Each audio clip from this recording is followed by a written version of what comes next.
ಕಾರ್ಯಕ್ರಮದ ಹಾಗೂ ವ್ಯವಸ್ಥಾಪಕರಾಗಿರುವಂತಹ ಹರೀಶ್ ಜಿ ಅವರು ವೇದಿಕೆಗೆ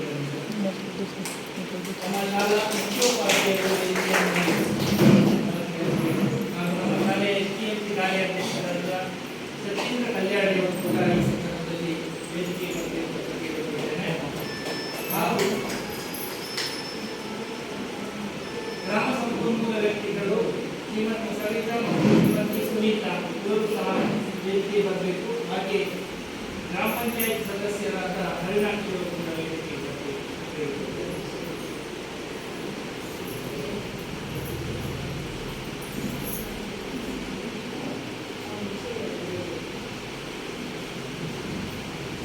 ನಾಡಕ ಗೀತೆಯೊಂದಿಗೆ ಕಾರ್ಯಕ್ರಮವನ್ನು ಪ್ರಾರಂಭಿಸೋಣ. ತನ್ವಿ ಮತ್ತು ತಂಡದವರಿಂದ ನಾಡಗೀತೆ.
ಮೀನಾಕ್ಷಿ, ಅನಿತಾ, ಜಯವಾಣಿ, ಶ್ರೀಮತಿ ದೀಪಾ ಎಲ್ಲರೂ ಹಾಜರಿದ್ದೀರಾ.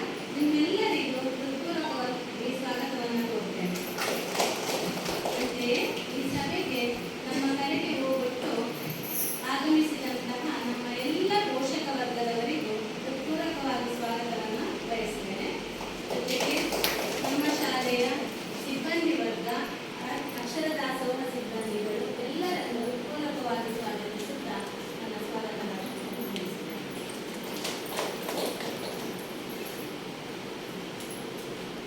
ಎಲ್ಲರನ್ನೂ ಸ್ವಾಗತ ಕೋರಿದ ನಮ್ಮ ಉಪನ್ಯಾಸಕಿಯನ್ನು ಕೂಡ ಸ್ವಾಗತವನ್ನು ಕೋರುತ್ತಾ ಕಾರ್ಯಕ್ರಮವನ್ನು ಮುಂದುವರಿಸ್ತಾ ಇದ್ದೇವೆ. ಮುಂದೆ ಈ ಒಂದು ಸಮಗ್ರ ಶಿಕ್ಷಣ ಕರ್ನಾಟಕ ಯೋಜನೆಯ ಬಗ್ಗೆ ಮತ್ತು ಸಾಮಾಜಿಕ ಪರಿಶೋಧನೆ ಅಂದರೆ ಏನು, ಯಾಕೆ ಮಾಡ್ತೇವೆ ಮತ್ತು ಈ ಶಾಲೆಯಲ್ಲಿ ಮಾಡಿದಾಗ ಯಾವ ರೀತಿಯ ಅವರಿಗೆ ಅಂಶಗಳು ಕಂಡು ಬಂದಿದೆ ಮತ್ತು ಅದರ ಜೊತೆಗೆ ಇಂಟ್ರಾಕ್ಷನ್ ಮಾಡಲಿಕ್ಕೆ ಬಂದಿರುವಂತಹ ತಾಲೂಕು ನೋಡಲ್ ಅಧಿಕಾರಿಗಳಾಗಿರುವಂತಹ ಶ್ರೀಯುತ ಹರೀಶ್ ಬಿ ಅವರು ಈ ಒಂದು ಕಾರ್ಯಕ್ರಮವನ್ನು ಉದ್ದೇಶಿಸಿದ ಮಾಹಿತಿಯನ್ನು ನೀಡಿದರು. ಇವತ್ತಿನ ಈ ಒಂದು ಸಾಮಾಜಿಕ ಪರಿಶೋಧನಾ ಸಮಗ್ರ ಶಿಕ್ಷಣ ಯೋಜನೆಯಲ್ಲಿ ಕಳೆದ 3 ದಿನಗಳಿಂದ ನಾವು ಈ ಒಂದು ಕಾರ್ಯಕ್ರಮವನ್ನು ಶಾಲೆಯಲ್ಲಿ ಹಮ್ಮಿಕೊಂಡಿದ್ದೇವೆ. ಕೊನೆಯದಾಗಿ ಅಲ್ಲಿ ಪೋಷಕರ ಸಭೆಯನ್ನು ಆಯೋಜನೆ ಮಾಡಿಕೊಂಡು ಏನು ಆ ಯೋಜನೆಯಲ್ಲಿ ಆ ಪರಿಶೀಲನೆ ಮಾಡುವಂತಹ ಅಂಶಗಳೇನಿದೆ ಅದೆಲ್ಲವನ್ನು ಒಂದು ಸಭೆಯಲ್ಲಿ ಮಂಡನೆ ಮಾಡಿ ಆ ಸಭೆ ಏನು ನಾವು ಪ್ರತ್ಯಕ್ಷವಾಗಿ 3 ದಿನ ಕಂಡುಕೊಂಡಂತಹ ವಾಸ್ತವಾಂಶ ಏನಿದೆ ಅದನ್ನು ನೇರವಾಗಿ ದಾಖಲಿಸಿ ನಿಮ್ಮಗಳ ಅಭಿಪ್ರಾಯ ಏನಿದೆ ಅದು ಮೇಬಿ ನಾವು ಬಂದಾಗ ಅದು ನಾವು ಕಂಡಿದ್ದು ತಪ್ಪಿರ್ಬೋದು ಅಥವಾ ಕರೆಕ್ಟ್ ಇರ್ಬೋದು.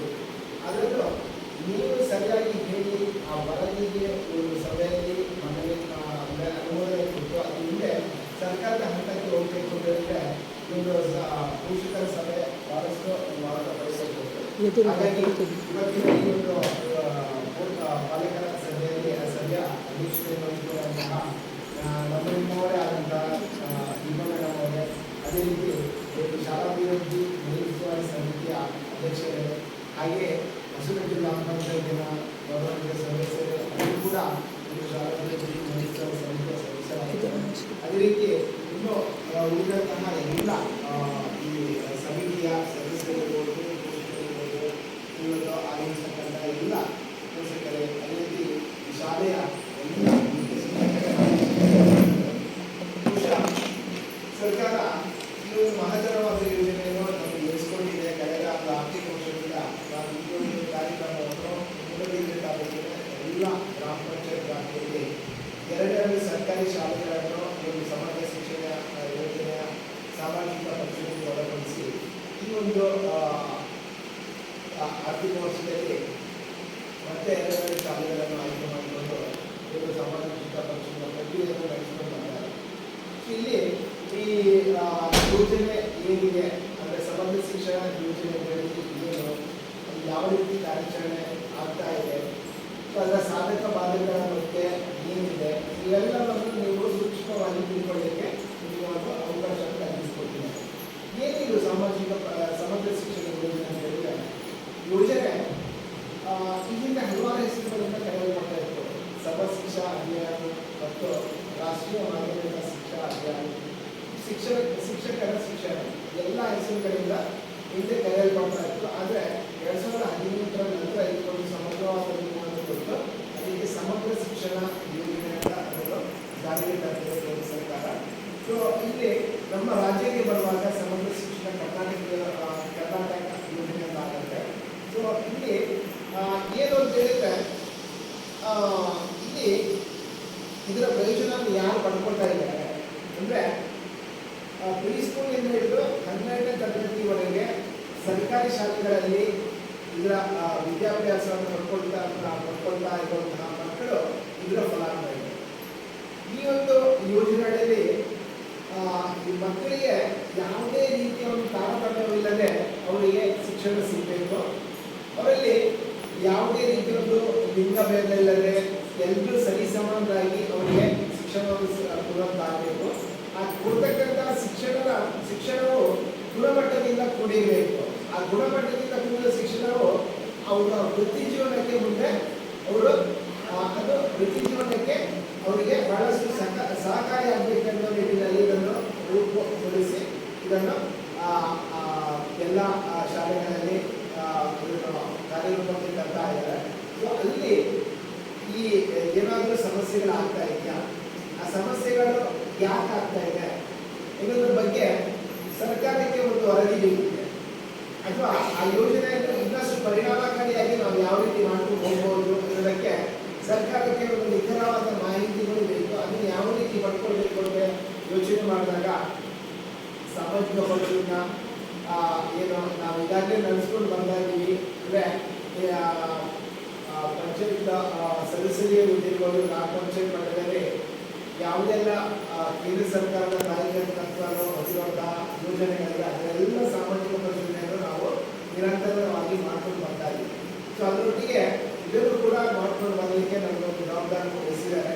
ಸೊ ಆ ಒಂದು ನಿಟ್ಟಿನಲ್ಲಿ ಇದೊಂದು ಪ್ರಕ್ರಿಯೆ ಯಾವ ರೀತಿ ಆಗಿದೆ ಅಂತ ಹೇಳಿದರೆ ಸರ್ಕಾರವೇ ಇದಕ್ಕೆ ಸಾಕಷ್ಟು ಕೆಲಸ ಕಾರ್ಯಗಳನ್ನು ಮಾಡಿದೆ. ಅಂದರೆ ಯಾವ ರೀತಿಯ ವರದಿಗಳನ್ನು ನಿರೀಕ್ಷೆ ಮಾಡಿದೆ ಅಂತ ಹೇಳಿದರೆ ಒಟ್ಟು 138 ಪ್ರಶ್ನಾವಳಿಗಳನ್ನು ಸರ್ಕಾರವೇ ತಯಾರು ಮಾಡಿಕೊಂಡು ಅದರಲ್ಲಿ ಪಟ್ಟಿ ಮಾಡಿ ಕೊಟ್ಟಿದೆ. ಅದರಲ್ಲಿ ಶಿಕ್ಷಕರಿಗೆ ಸಂಬಂಧಪಟ್ಟ ಮಾಹಿತಿಗಳಿವೆ, ಪೋಷಕರಿಗೆ ಸಂಬಂಧಪಟ್ಟ ಮಾಹಿತಿಗಳಿವೆ ಮತ್ತು ಮಕ್ಕಳಿಗೆ ಸಂಬಂಧಪಟ್ಟ ಮಾಹಿತಿಗಳಿವೆ.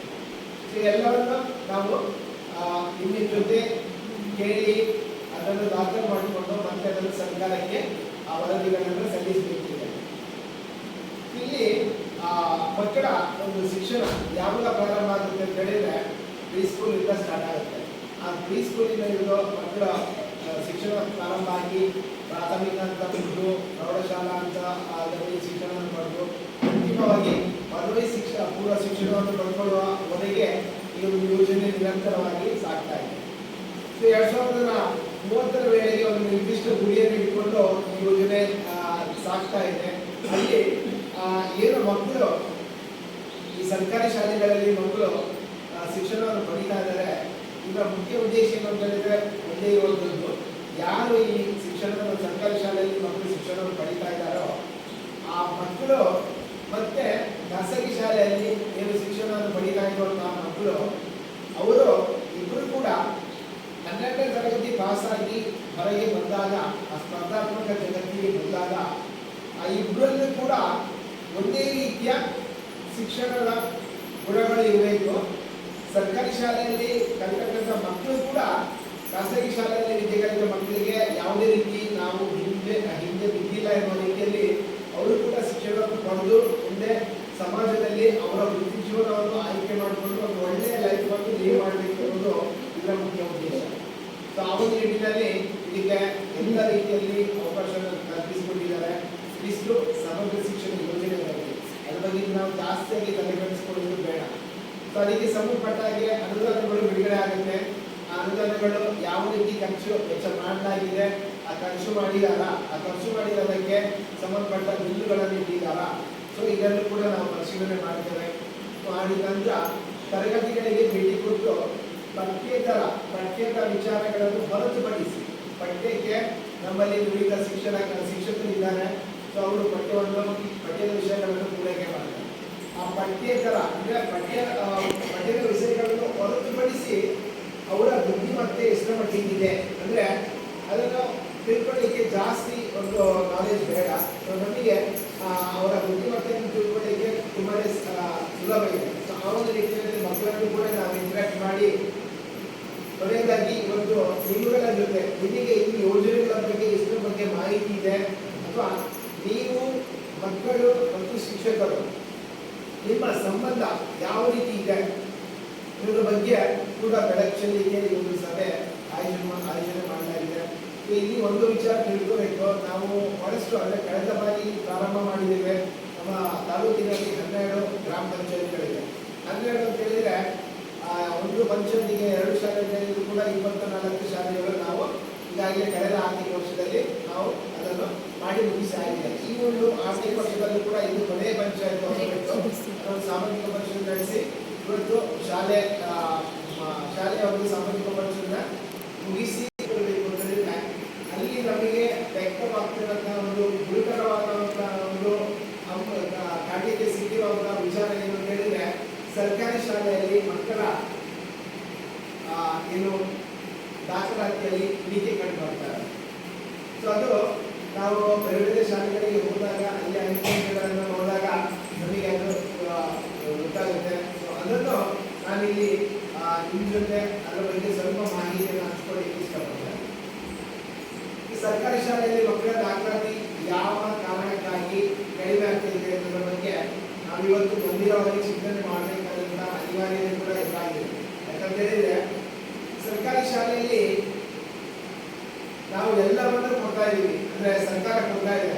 ಬೆಳಿಗ್ಗೆ ಬಂದಾಗ ಅವರಿಗೆ ಹಾಲು ಕೊಡ್ತಾರೆ, ಮಧ್ಯಾಹ್ನ ಬಿಸಿಯೂಟ ಕೊಡ್ತಾರೆ, ಅವರಿಗೆ ಸಮೋಸ ಕೊಡ್ತಾರೆ, ಅವರಿಗೆ ಪುಸ್ತಕಗಳು ಪಠ್ಯ ಪುಸ್ತಕ ಕೊಡ್ತಾರೆ, ಶೂ ಅಥವಾ ಸಾಕ್ಸ್ ಏನಿದೆ ಅದು ಕೊಡ್ತಾರೆ. ಎಲ್ಲವನ್ನು ಕೊಟ್ಟು ಕೂಡ ಮಕ್ಕಳ ದಾಖಲಾತಿಯಲ್ಲಿ ಗಣನೀಯವಾಗಿ ಇಳಿಕೆ ಆಗ್ತಿದೆ ಅಂತ ಹೇಳಿದ್ರೆ ಇದು ಯಾವ ಕಾರಣಕ್ಕಾಗಿ ಅನ್ನೋ ಬಗ್ಗೆ ನಾವು ಚಿಂತನೆ ನಡೆಸಬೇಕಿದೆ. ಯಾಕಂತ ಹೇಳಿದ್ರೆ ಗ್ರಾಮೀಣ ಭಾಗದಲ್ಲಿ ಸರ್ಕಾರಿ ಶಾಲೆಗಳು ಎಲ್ರಿಗೂ ಅನುಕೂಲಕರವಾದಂತಹ ಒಂದು ಶಿಕ್ಷಣವನ್ನು ಕೊಡ್ತಾ ಇದೆ. ಸೊ ಹೀಗೆ ಮುಂದುವರೆದು ಮಕ್ಕಳ ದಾಖಲಾತಿಗಳು ಕಡಿಮೆ ಆಗ್ತಾ ಬಂತು ಅಂತ ಹೇಳಿದ್ರೆ ಅಲ್ಲಿ ಮುಂದೆ ಸರ್ಕಾರಿ ಶಾಲೆಗಳು ಕಾರ್ಯನಿರ್ವಹಿಸಲಿಕ್ಕೆ ತುಂಬಾನೇ ಕಷ್ಟ ಆಗುತ್ತೆ. ಯಾಕಂತ ಹೇಳಿದ್ರೆ ಮಕ್ಕಳ ಸಂಖ್ಯೆ ಕಡಿಮೆ ಆಗ್ತಾ ಬಂದಾಗ ನಿಮ್ಗೆ ಗೊತ್ತಿದೆ ಶಾಲೆಗಳು ಮುಚ್ಚುವಂತ ಪರಿಸ್ಥಿತಿ ಎದುರಾಗ್ತಾ ಇದೆ, ಆಗಿದೆ. ಕೆಲವೊಂದು ಈ ಒಂದು ಆರ್ಥಿಕ ವರ್ಷಗಳಲ್ಲಿ ಕೂಡ ನಮ್ಮ ಜಿಲ್ಲೆ ತಾಲೂಕಿನಲ್ಲಿ 1-2 ಶಾಲೆಗಳು ಮುಚ್ಚಲ್ಪಟ್ಟಿವೆ. ಸೊ ಹಾಗಾಗಿ ಇದು ಯಾಕೆ ಆಗ್ತಾ ಇದೆ, ಸೊ ಪೋಷಕರ ಕರ್ತವ್ಯ ಏನು, ಇದರ ಬಗ್ಗೆ ನಾವು ಸ್ವಲ್ಪ ಬೆಳಕು ಚೆಲ್ಲಬೇಕಿದೆ. ಸೊ ಅದು ಯಾಕೆ ಆಗ್ತದೆ ಅನ್ನೋದ್ರ ಬಗ್ಗೆ ನಮ್ಮಲ್ಲಿ ಪ್ರಶ್ನೆ ಇದೆ, ಅದಕ್ಕೆ ಉತ್ತರ ಕೂಡ ನಮ್ಮಲ್ಲಿ ಇದೆ. ಇವಾಗ ಇದು ಯಾಕೆ ಆಗ್ತದೆ ಅಂತ ನಿಮ್ಮ ಒಂದು ಅನಿಸಿಕೆ ಅಂದ್ರೆ ಜನರಲಾಗಿ ಹಂಚ್ಕೊಳ್ಳಿ. ಯಾಕಂದ್ರೆ ನಾನೇ ಮಾತಾಡ್ತಾ ಹೋದ್ರೆ ಅದು ಒಂದು ಸೈಡ್ ಕಾನ್ವರ್ಸೇಷನ್ ಆಗುತ್ತೆ. ನೀವು ಕೂಡ ಅದಕ್ಕೆ ಸ್ಪಂದನೆ ಕೊಟ್ಟಾಗ ಅದು ಒಂದು ಒಳ್ಳೆಯ ರೀತಿಯ ವಿಚಾರಗಳು ಅಲ್ಲಿ ನಮಗೆ ವ್ಯಕ್ತ ಆಗುತ್ತೆ. ಯಾಕೆ ಆಗಿರ್ಬೋದು ನಿಮ್ಮ ಅನಿಸಿಕೆ ಪ್ರಕಾರ ಜನರಲ್ ಆಗಿ ಹೇಳಿ.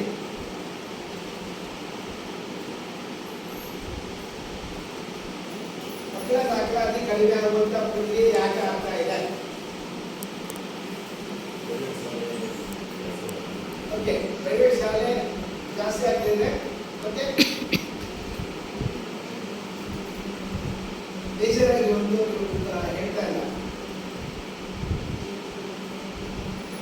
ಇಂಗ್ಲಿಷ್ ವ್ಯಾಮೋಹ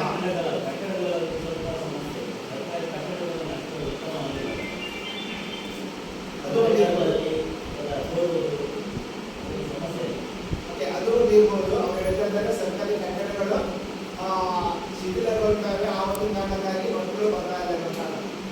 ಇನ್ನೊಂದು ಇಂಗ್ಲಿಷ್ ವ್ಯಾಮೋಹ ಒಪ್ಕೋತೀರಾ? ಎಲ್ಲರಿಗೂ ಇಂಗ್ಲಿಷ್ ಮೀಡಿಯಂ ಮೇಲೆ ಕಾಸು ಬರ್ತಾ ಇದೆ.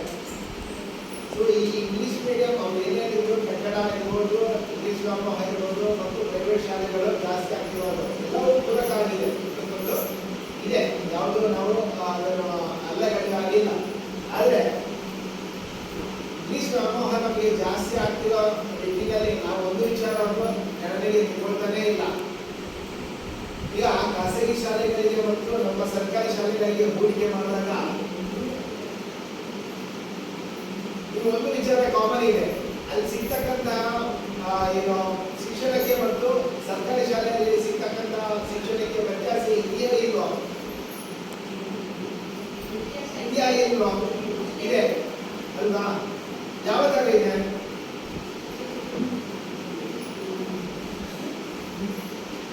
ಯಾವ ತರ ಇದೆ? ಪರವಾಗಿಲ್ಲ, ನಿಮ್ಮ ಅನಿಸಿಕೆ ಹೇಳಿ. ಅದು ತಪ್ಪಲ್ಲೇ ವಿಚಾರ.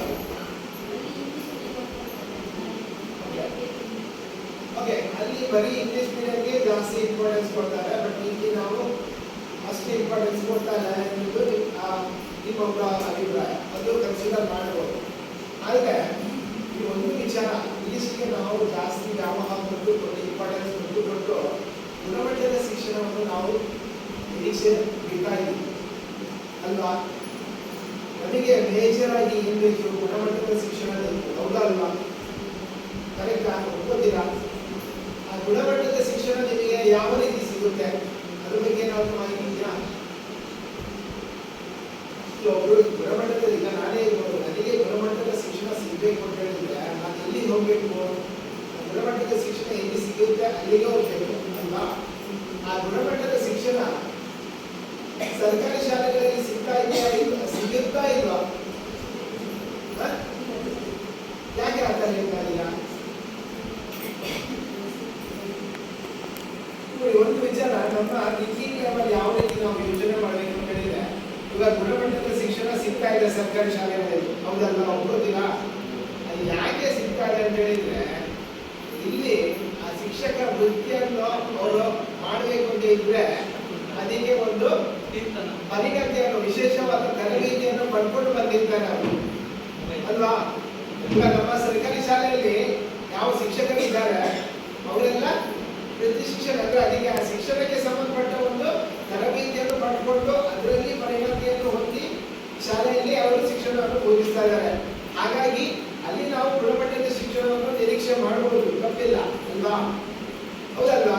ನಾನಿವಾಗ ಮಾತಾಡಬೇಕು, ನಿಮ್ಮ ಜೊತೆ ಮಾತಾಡಬೇಕು ಅಂತ ಹೇಳಿದ್ರೆ ನಾನು ಅದರಲ್ಲಿ ಒಂದು ಪರಿಪೂರ್ಣತೆಯನ್ನು ಪಡ್ಕೊಂಡಾಗ ಮಾತ್ರ ನಾನು ನಿಮ್ಮ ಜೊತೆ ಮಾತಾಡ್ಬೋದು. ಇಲ್ಲ ಅಂತ ಹೇಳಿದ್ರೆ ನಾನು ನಿಮ್ಮ ಜೊತೆ ಮಾತಾಡ್ಲಿಕ್ಕೆ ಆಗುತ್ತಾ? ಇಲ್ಲಲ್ಲ. ಸೊ ಅದೇ ರೀತಿ ಮಕ್ಕಳಿಗೆ ಸಿಗ್ತಕ್ಕಂಥ ಶಿಕ್ಷಣ ಏನಿದೆ ಅದು ಗುಣಮಟ್ಟದ ಶಿಕ್ಷಣ ಸಿಗ್ತಾ ಇರೋದು ಸರ್ಕಾರಿ ಶಾಲೆಗಳಲ್ಲಿ. ಇದನ್ನು ಎಲ್ಲರೂ ಮರೀತಾ ಇದ್ದಾರೆ, ಇದಕ್ಕೆ ಜಾಸ್ತಿ ಇಂಪಾರ್ಟೆನ್ಸ್ ಕೊಡ್ತಾನೆ ಇಲ್ಲ. ಅದೇ ಖಾಸಗಿ ಶಾಲೆಗಳಿಗೆ ಕಂಪೇರ್ ಮಾಡಿ ಅಲ್ಲಿ ನಿಮಗೆ ಆ ಶಿಕ್ಷಕರ ಒಂದು ಯಾವ ರೀತಿ ಇರ್ತಾರೆ ಅಂತ ಹೇಳಿದ್ರೆ, ಆ ಶಿಕ್ಷಕರ ಆಯ್ಕೆ ಬಗ್ಗೆ ನೀವು ಸಾಮಾನ್ಯವಾಗಿ ತಿಳ್ಕೊಳ್ಬೇಕು ಅಂತ ಹೇಳಿದ್ರೆ, ಅಲ್ಲಿ ಆ ಪ್ರೈವೇಟ್ ಇನ್ಸ್ಟಿಟ್ಯೂಷನ್ ಅಲ್ಲಿ ಒಂದು ಕನಿಷ್ಠ ಡಿಗ್ರಿ ಪೂರೈಕೆ ಮಾಡಿದವರು ಕನಿಷ್ಠ ಸಂಬಳಕ್ಕೆ ಯಾರು ಕೆಲಸ ಮಾಡಲಿಕ್ಕೆ ರೆಡಿ ಇರ್ತಾರೋ ಅವರನ್ನು ಆಯ್ಕೆ ಮಾಡಿಕೊಂಡು ಶಿಕ್ಷಣವನ್ನು ಕೊಡ್ತಾ ಇದ್ದಾರೆ. ಇದು ಒಪ್ಪೋತೀರಾ? ನೀವು ಒಪ್ಪೋತೀರಾ? ನಿಮಗೆ ಇದೆಯಾ ಅಲ್ವಾ? ನೋಡಿ, ಅವರು ಶಿಕ್ಷಣಕ್ಕೆ ಬೇಕಾದ ಒಂದು ಶಿಕ್ಷಣವನ್ನೇ ಪಡ್ಕೊಂಡಿರಲ್ಲ. ಈಗ ಬೇಸಿಕ್ ನಿಮಗೆ ಬರೀ ಒಂದು ಡಿಗ್ರಿ ಫಿನಿಶ್ ಮಾಡಿದ್ರೆ ನಿಮಗೆ ಶಿಕ್ಷಣನ ಮಾಡ್ಬೋದು, ಟೀಚ್ ಮಾಡ್ಬೋದು. ಬಟ್ ನಿಮಗೆ ಅದನ್ನು ಪರಿಪೂರ್ಣವಾಗಿ ನೀವು ಮಾಡಬೇಕು ಅಂತ ಹೇಳಿದ್ರೆ ಅದಕ್ಕೆ BA ಮಾಡಿರಬೇಕು ಅಲ್ವಾ? ಅದನ್ನೆಲ್ಲ ನಮ್ಮ ಸರ್ಕಾರಿ ಶಾಲೆಯಲ್ಲಿ ಶಿಕ್ಷಕರು ಮಾಡಿರ್ತಾರೆ. ಮತ್ತೆ ಅವರ ಹತ್ರ ಪ್ರವೇಶ ಪರೀಕ್ಷೆಯನ್ನು ಎದುರಿಸಿ ಮತ್ತೆ ಅದರಲ್ಲಿ ಆಯ್ಕೆ ಆಗಿ ಗೊತ್ತಿರ್ಬೋದು ಇವಾಗದ ಕಾಲದಲ್ಲಿ ಯಾವ ರೀತಿ ಆಯ್ಕೆ ಆಗುತ್ತೆ ಅಂತ. ಸೊ ಆ ಆಯ್ಕೆಗಳನ್ನೆಲ್ಲ ಮುಗಿಸಿಕೊಂಡು ಶಿಕ್ಷಣವನ್ನು ಕೊಡ್ತಾರೆ. ಆದರೆ ಈ ಪ್ರೈವೇಟ್ ಅಲ್ಲಿ ನಾವು ಅದನ್ನು ಯಾವುದು ನಿರೀಕ್ಷೆ ಮಾಡಲ್ಲ, ನೇರವಾಗಿ ಅವರು ಶಿಕ್ಷಣವನ್ನು ಕೊಡ್ತಾ ಇದ್ದಾರೆ. ಸೊ ಅವರು ಅಲ್ಲಿ ಆ ಗುಣಮಟ್ಟದ ಶಿಕ್ಷಣ ಅವರೇ ಬಂದು ಬಂದಿರಲ್ಲ. ಸೊ ಅವರಲ್ಲಿ ನಾವು ನಿರೀಕ್ಷೆ ಮಾಡಬಹುದಾ? ಮಕ್ಕಳಿಗೆ ಗುಣಮಟ್ಟದ ಶಿಕ್ಷಣವನ್ನು ಮಾಡಬಹುದಾ?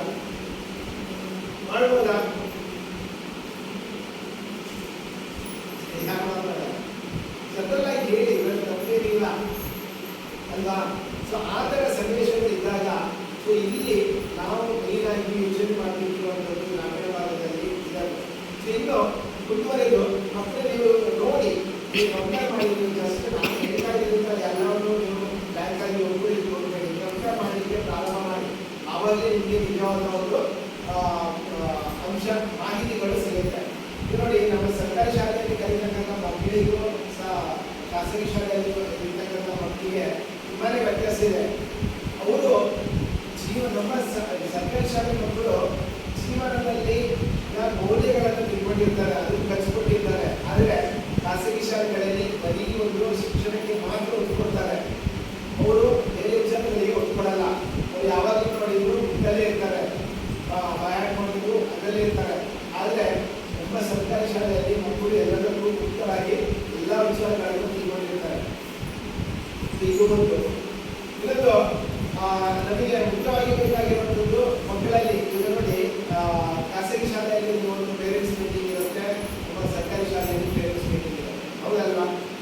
ಪೇರೆಂಟ್ಸ್ ಮೀಟಿಂಗ್ ಇದ್ದಾಗ ಖಾಸಗಿ ಶಾಲೆಯಲ್ಲಿ ಅವರು ಒಂದು ನಿಗದಿ ಟೈಮನ್ನು ಫಿಕ್ಸ್ ಮಾಡಿರ್ತಾರೆ, ಇಷ್ಟೊತ್ತಿಗೆ ಬರಬೇಕು ಅಂತ, ಕಂಪಲ್ಸರಿ ಬರಬೇಕು. ಆ ಟೈಮಿಗೆ ಹೋಗೋದಿದ್ದೀರ ನಿಮಗೆ ಅಲ್ಲಿ ಮತ್ತೆ ಅವರು ಸಿಗಲ್ಲ. ವೆಯ್ಟ್ ಮಾಡಿದ್ರೆ ಮಾತಾಡಿದ್ರು ಸಿಗಲ್ಲ. ಸಂಜೆ ಆಯಿತು, ನಿಮಗೆ ಈ ಟೈಮಿಗೆ ಬರಲಿಕ್ಕಾಗಿಲ್ಲ, ಸಂಜೆ ಒಂದು ಮಾತಾಡೋದು ಹೇಳಿದ್ರು ಕೂಡ ಸಂಜೆ ಹೋಗಿ ವೆಯ್ಟ್ ಮಾಡಿ ಅಲ್ಲಿ ಮಾತಾಡಿದರೆ ಆ ಸಂಬಂಧಪಟ್ಟ ಶಿಕ್ಷಕರು ಮನೆಗೆ ಒಬ್ಬ ಆತುರದಲ್ಲಿ ನಿಮ್ಮ ಜೊತೆ ಪೂರ್ತಿಯಾಗಿ ಮಕ್ಕಳ ಮಗುವಿನ ಒಂದು ವಿದ್ಯಾಭ್ಯಾಸದ ಬಗ್ಗೆ ಒಂದು ಫೀಡ್ಬ್ಯಾಕಿಗೆ ಅವರಲ್ಲಿ ಮುಕ್ತವಾಗಿ ನಿಮಗೆ ಸಿಗಲ್ಲ. ಆದರೆ ಸರ್ಕಾರಿ ಶಾಲೆಗೆ ಕಂಪೇರ್ ಮಾಡಿದರೆ ಯಾವುದು ಬಂದರೂ ಕೂಡ ಶಿಕ್ಷಕರು, ಶಾಲೆ ಶಿಕ್ಷಕರು ನಿಮ್ಮನ್ನು ವಾಪಸ್ ಕಳಿಸ್ತಾರ? ಇದರ ಬಗ್ಗೆ ಏನೇ ಫೀಡ್ಬ್ಯಾಕ್ ಇದ್ದು ಹೇಳ್ತಾರಲ್ಲ, ಈ ಎಲ್ಲ ಅಂಶಗಳನ್ನು ನಾವು ನೆನಪಿಗೆ ತಿಳ್ಕೊಳ್ಬೇಕು. ಸೊ ಎಲ್ಲವನ್ನು ತಿಳ್ಕೊಂಡು ಹಳೆದು ತೂಗಿ ನಮಗೆ ಎಲ್ಲಿ ಬೆಸ್ಟಿದೆ ಅದನ್ನು ಮಾಡಿಕೊಂಡು ಹೋಗಿ ನಮ್ಮ ನಿಟ್ಟಿನಲ್ಲಿ ನಾವು ಯೋಚನೆ ಮಾಡಬೇಕು. ಅವಾಗ ಮಾತ್ರ ಈಗ ಶಾಲೆಗಳು ಉಳಿಯುತ್ತೆ ಮತ್ತು ಇಲ್ಲಿ ಸಂಬಂಧಪಟ್ಟ ಎಲ್ಲವೂ ಕೂಡ ವಿಶುದ್ಧವಾಗಿ ನಡೆಯುವುದಕ್ಕೆ ಕಾರಣ ಆಗುತ್ತೆ. ಈಗ ಇಲ್ಲಿ ಶಾಲೆಯಲ್ಲಿ ನಮಗೆ ಬೇರೆ ಬೇರೆ ಕಡೆಗಳಲ್ಲಿ ವಿಸಿಟ್ ಮಾಡಿದಾಗ ಕೆಲವೊಂದು ವಿಚಾರಗಳಿದ್ರೆ ಕೆಲವೊಂದು ಕಡೆಗಳಲ್ಲಿ ತುಂಬ ಒಳ್ಳೆಯ ಕಟ್ಟಡಗಳು ಇರುತ್ತೆ. ಆ ಕಟ್ಟಡಗಳಿಗೆ ತುಂಬ ಒಳ್ಳೆಯ ಕಟ್ಟಡಗಳಿದ್ದರೂ ಕೂಡ ಅಲ್ಲಿ ಮಕ್ಕಳ ಸಂಖ್ಯೆ ತುಂಬಾ ಕಡಿಮೆ ಆಗ್ತಾ ಬರ್ತಾರೆ. ಸೊ ಬಂದು ಮಕ್ಕಳಿಗೆ ಶಾಲೆ ಮುಗಿಸ್ತೇವೆ ಅವ್ರು ಅಷ್ಟು ಅದ್ಭುತವಾದ ಕಟ್ಟಡ ಇದ್ದರೂ ಕೂಡ ಮಕ್ಕಳ ಮುಂದೆ ಅದು ಭೂತಬಂದೆಯಾಗಿ ಅದು ಗೋಚರಣೆ ಆಗುತ್ತೆ. ಸೊ ಕೆಲವೊಂದು ಕಡೆ ಅದಕ್ಕೆ ವ್ಯತಿರಿಕ್ತವಾಗಿ ಮಕ್ಕಳ ಸಂಖ್ಯೆ ತುಂಬ ಜಾಸ್ತಿ ಇರುತ್ತೆ ಸರ್ಕಾರಿ ಶಾಲೆಯಲ್ಲಿ. ಅವರಿಗೆ ಬೇಕಾದಂಥ ಕೊಠಡಿಗಳಿಲ್ಲ, ತರಗತಿಗಳಿಲ್ಲ, ಈ ಎಲ್ಲ ವಿಚಾರಗಳು ನಮಗೆ ಗೋಚರ ಆಗಿದೆ.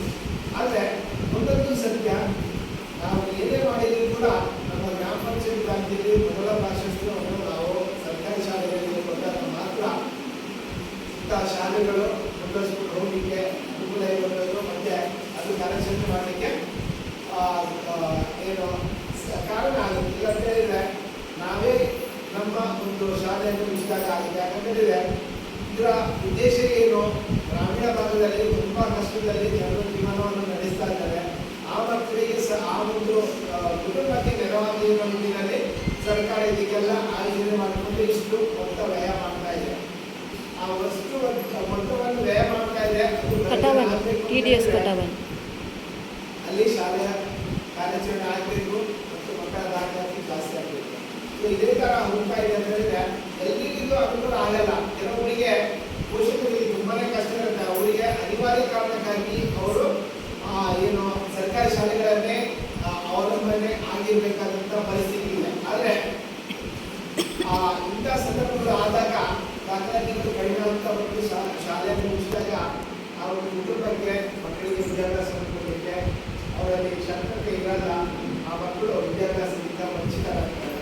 ಸೊ ಅದು ಕೂಡ ಒಂದು ಕಾರಣ ಆಗುತ್ತೆ. ಸೊ ಆ ಒಂದು ನಿಟ್ಟಿನಲ್ಲಿ ಮಕ್ಕಳ ದಾಖಲಾತಿಯನ್ನು ಜಾಸ್ತಿ ಮಾಡಿಕೊಳ್ಳುವ ಜೊತೆಗೆ ಪೋಷಕರು, ಮಕ್ಕಳು ಮತ್ತು ಶಿಕ್ಷಕರು ಈ ಮೂವರ ಒಂದು ಸಂಬಂಧ ಏನಿದೆ ಅಲ್ಲ, ಅದು ಗಟ್ಟಿಯಾಗಬೇಕು. ಮೂಲತಃ ಅದು ಗಟ್ಟಿಯಾದಾಗ ಮಾತ್ರ ಪ್ರತಿಯೊಂದು ಹಂತದಲ್ಲಿ ಕೂಡ ಮಕ್ಕಳ ಬೆಳವಣಿಗೆ ಅಂದರೆ ಅವರ ಒಂದು ಫಲಿತಾಂಶದಲ್ಲಿ ಅದು ಹೆಚ್ಚಳವನ್ನು ಕಾಣ್ಬೋದು. ಯಾಕಂದರೆ ನಿಮ್ಮನಿಗೆ ಮಕ್ಕಳು ಶಾಲೆಯಲ್ಲಿ ಶಾಲೆ ಕಲಿತಾ ಇದ್ದಾರೆ, ನೀವು ನಿರಂತರವಾಗಿ ಅವರನ್ನು ಆಗುವುಗಳ ಬಗ್ಗೆ ಫೀಡ್ಬ್ಯಾಕ್ ತಗೊಳ್ತಾ ಇದ್ರೆ ಸಂಬಂಧಪಟ್ಟ ಶಿಕ್ಷಕರು ಅವರಿಗೆ ಯಾವ ವಿಷಯದಲ್ಲಿ ಒಲವಿದೆ ಇದರ ಬಗ್ಗೆ ಮುಕ್ತವಾಗಿ ಒಂದು ಫೀಡ್ಬ್ಯಾಕ್ ಸಿಗ್ತಾ ಇದೆ. ನೀವು ಮನೆಯಲ್ಲಿ ಅವರಿಗೆ ಆ ಒಂದು ವಿಚಾರವಾಗಿ ಪೂರಕವಾದ ವಿಚಾರಗಳನ್ನು ಹಂಚಿಕೊಳ್ಳಿಕ್ಕೆ ನಿಮಗೆ ಕೂಡ ಅನುಕೂಲ ಆಗುತ್ತೆ.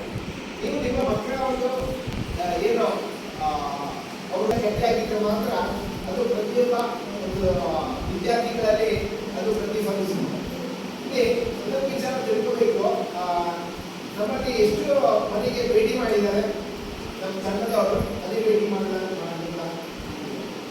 ಬೇರೆ ಬಂದಿದೆ. ಇಲ್ಲಿ ಸರ್ಕಾರ ಪ್ರತಿಯೊಬ್ಬರು ಒಂದು ಮಕ್ಕಳ ಬಗ್ಗೆ ಎಷ್ಟು ಕಾಳಜಿ ವಹಿಸ್ತದೆ ಅಂತ ಹೇಳಿದ್ರೆ ಅಲ್ಲಿ ಮಕ್ಕಳಿಗೆ ಲೈಂಗಿಕ ಸುರಕ್ಷತೆ ಬಗ್ಗೆ ಕೂಡ ಅಲ್ಲಿ ಕೆಲವೊಂದು ಮಾಹಿತಿಗಳನ್ನು ಕೇಳ್ತಾರೆ. ಸರ್ಕಾರ ಕೇಳಿದೆ ಅಂದರೆ ಮಕ್ಕಳಿಗೆ ಗುಡ್ ಟಚ್ ಮತ್ತು ಬ್ಯಾಡ್ ಟಚ್ ಬಗ್ಗೆ ಇಷ್ಟರ ಬಗ್ಗೆ ಮಾಹಿತಿ ಇದೆ ಅನ್ನೋದ್ರ ಬಗ್ಗೆ ಕೂಡ ಅದರ ಮಾಹಿತಿ ಕೇಳಿದ್ದಾರೆ. ಅಂದರೆ ಸೊ ನಿಮಗೆ ಗೊತ್ತಿದೆ, ಆಸ್ ಎ ಪೋಷಕರಾಗಿ ನಿಮಗೆ ಅದರ ಬಗ್ಗೆ ಮಾಹಿತಿ ಇದೆಯಾ? ಗುಡ್ ಟಚ್ ಬ್ಯಾಡ್ ಟಚ್ ಗೊತ್ತಿದೆಯಾ? ಪೋಷಕರು ಅಂತ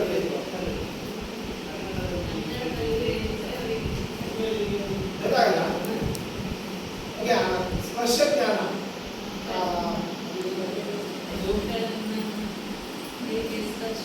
ಸ್ಪರ್ಶ ಜ್ಞಾನ ಅಂದ್ರೆ ಈಗ ದಾಟವಾಗಿದೆ. Soft touch, good touch, bad touch ಗೊತ್ತಾಗ್ತದೆ. ಇದರ ಬಗ್ಗೆ ನಿಖಿಲಿಗೆ ಏನು ಮಾಹಿತಿ ಇತ್ತು? ಸೊ ಶಾಲೆಗೆ ನಿಖಿಲ ಜೋಕಲಿ ಬಂದಿದ್ದಾರೆ. ಅಂದರೆ ಒಬ್ಬರು ಆಟದಲ್ಲಿ ಬಂದು ಭೇದ ಬರ್ತಾರ ಖುಷಿ. ಒಬ್ಬರೇ ಏಕ ಲೈಂಗಿಕತೆಗೆ ಲೈಂಗಿಕತೆಗೆ ಆಗಲು ಹೊರ ಮಾಡ್ತಾ ಇದ್ದಾರ, ಅಷ್ಟೇ ಗಂಡು ಮಕ್ಕಳು ಕೂಡ ಲೈಂಗಿಕ ಶೋಷಣೆಗೆ ಗುರಿ ಆಗ್ತಾ ಇದ್ದಾರೆ. ಅದರಲ್ಲಿ ಇವಾಗ ಭೇದ ಭಾವ ಇಲ್ಲ. ಶಾಲೆಯಲ್ಲಿ ನಿಖಿಲಿಗೆ ದಾಖಲೆಗಳಿಗೆ ಈ ವಿಚಾರದ ಬಗ್ಗೆ ಕಾರ್ಯಕ್ರಮ ನಿಖಿಲ ಮತ್ತಿನ ವಿಚಾರ ಉಂಟಾ ಅಂತೇಳಿ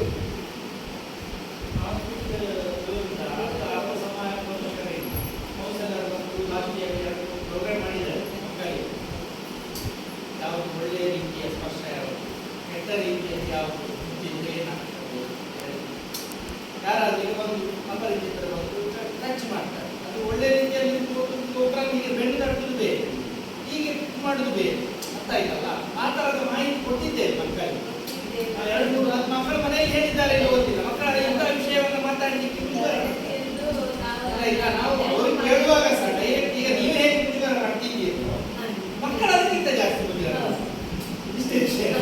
ಹಾಗೆ ಒಂದು ವಿಚಾರ ನಾವು ನಾವು ಮತ್ತೆ ಹೇಳುದಿಲ್ಲ, ಈಗ ನಾವೇ ಮಾತಾಡಲಿಕ್ಕೆ ಇಚ್ಛೆ ಅಲ್ಲ. ಇಲ್ಲಿ ಏನಾಗಿದೆ, ನಾವು 2025ರ ಒಂದು 25ರ ಅಂತ್ಯದಲ್ಲಿ ಇದ್ದೇವೆ.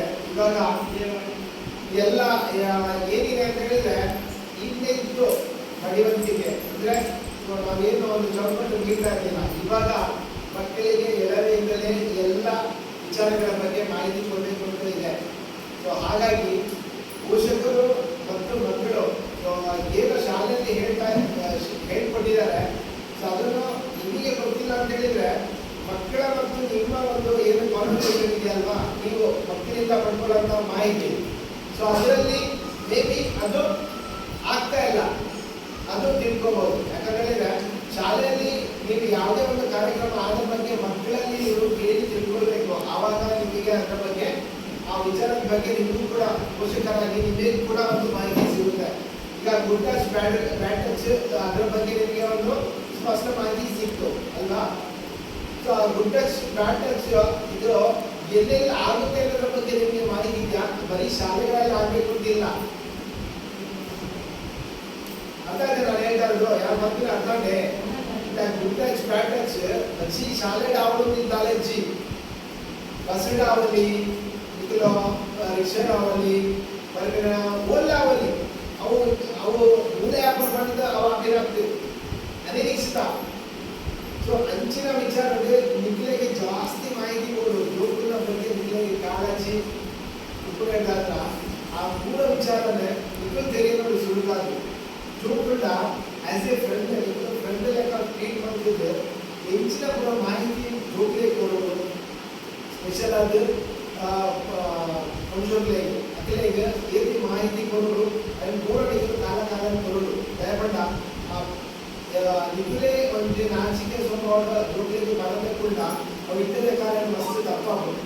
ಯಾಕಂದ್ರೆ ಇತ್ತೆ ಜೋಗುಲಿಗೆ ದಯಪಟ್ಟ ಇತರ ಜೋಗುಲು ದೊಡ್ಡ ಸ್ಥಿತಿಗೆ ಭಾರಿ ಬೇಗ ಬರುತ್ತದೆ. ಅದಕ್ಕೆ ನಮ್ಮ ಮಾತ ಆಹಾರದ ಕ್ರಮಕ್ಕೂ ಕಾರಣ ಆಗುತ್ತೆ. ಸೊ ಆ ಮುಂಚೆ ನಮ್ಮೆಲ್ಲ ಅಪ್ಡೇಟ್ ಆಗೋದು, ನಮ್ಮ ದುಡ್ಡಲ್ಲೇ ಮಡಿವಂತಿಗೆ ಜೀವನ ನಮ್ಮ ದುಡ್ಡು ಇತ್ತು ದಾಲ ಏನು ನಮ್ಮ ಮಾತೆಲ್ಲ ಗೊತ್ತುಂಟು ಹೆಚ್ಚಂತ. ಬಟ್ ಇಲ್ಲದ ಜೋಗುಲ ಜಜ್ಜ. ಸೊ ಅದಕ್ಕೆ ಮಾಹಿತಿ ಕೊಡುತ್ತೆ ಉಂಟು. ಸೊ ನಿಖಿಲು ಜೋಗುಲಿಗೆ ಅವನ ಮಾಹಿತಿ ಶಾಲೆಗೆ ಕೊಡ್ತೇವೆ ಕೊಂದಾಗ ಇದು ಪೂರಕವಾದ ನಿಖಿಲಿನ ಜೋಗುಲಿಗೆ ನಿಖಿಲು ಆ ಮಾಹಿತಿಯಿಂದ ನಿಖಿಲ ಅಂತ ಬರೋದು ಅವನಿಗೆಲ್ಲ ಜವಾಬ್ದಾರಿ. ಜಾಸ್ತಿ ಜೋಗುಲು ಈ ಲೈಂಗಿಕ ಶಿಕ್ಷೆಗೆ ಸ್ವಲ್ಪ ಗುರಿಯಾಗಬೇಕು ಅಂತ ಒಂದು ಗೊತ್ತು ನನಗೆ ಗೊತ್ತುನಾ?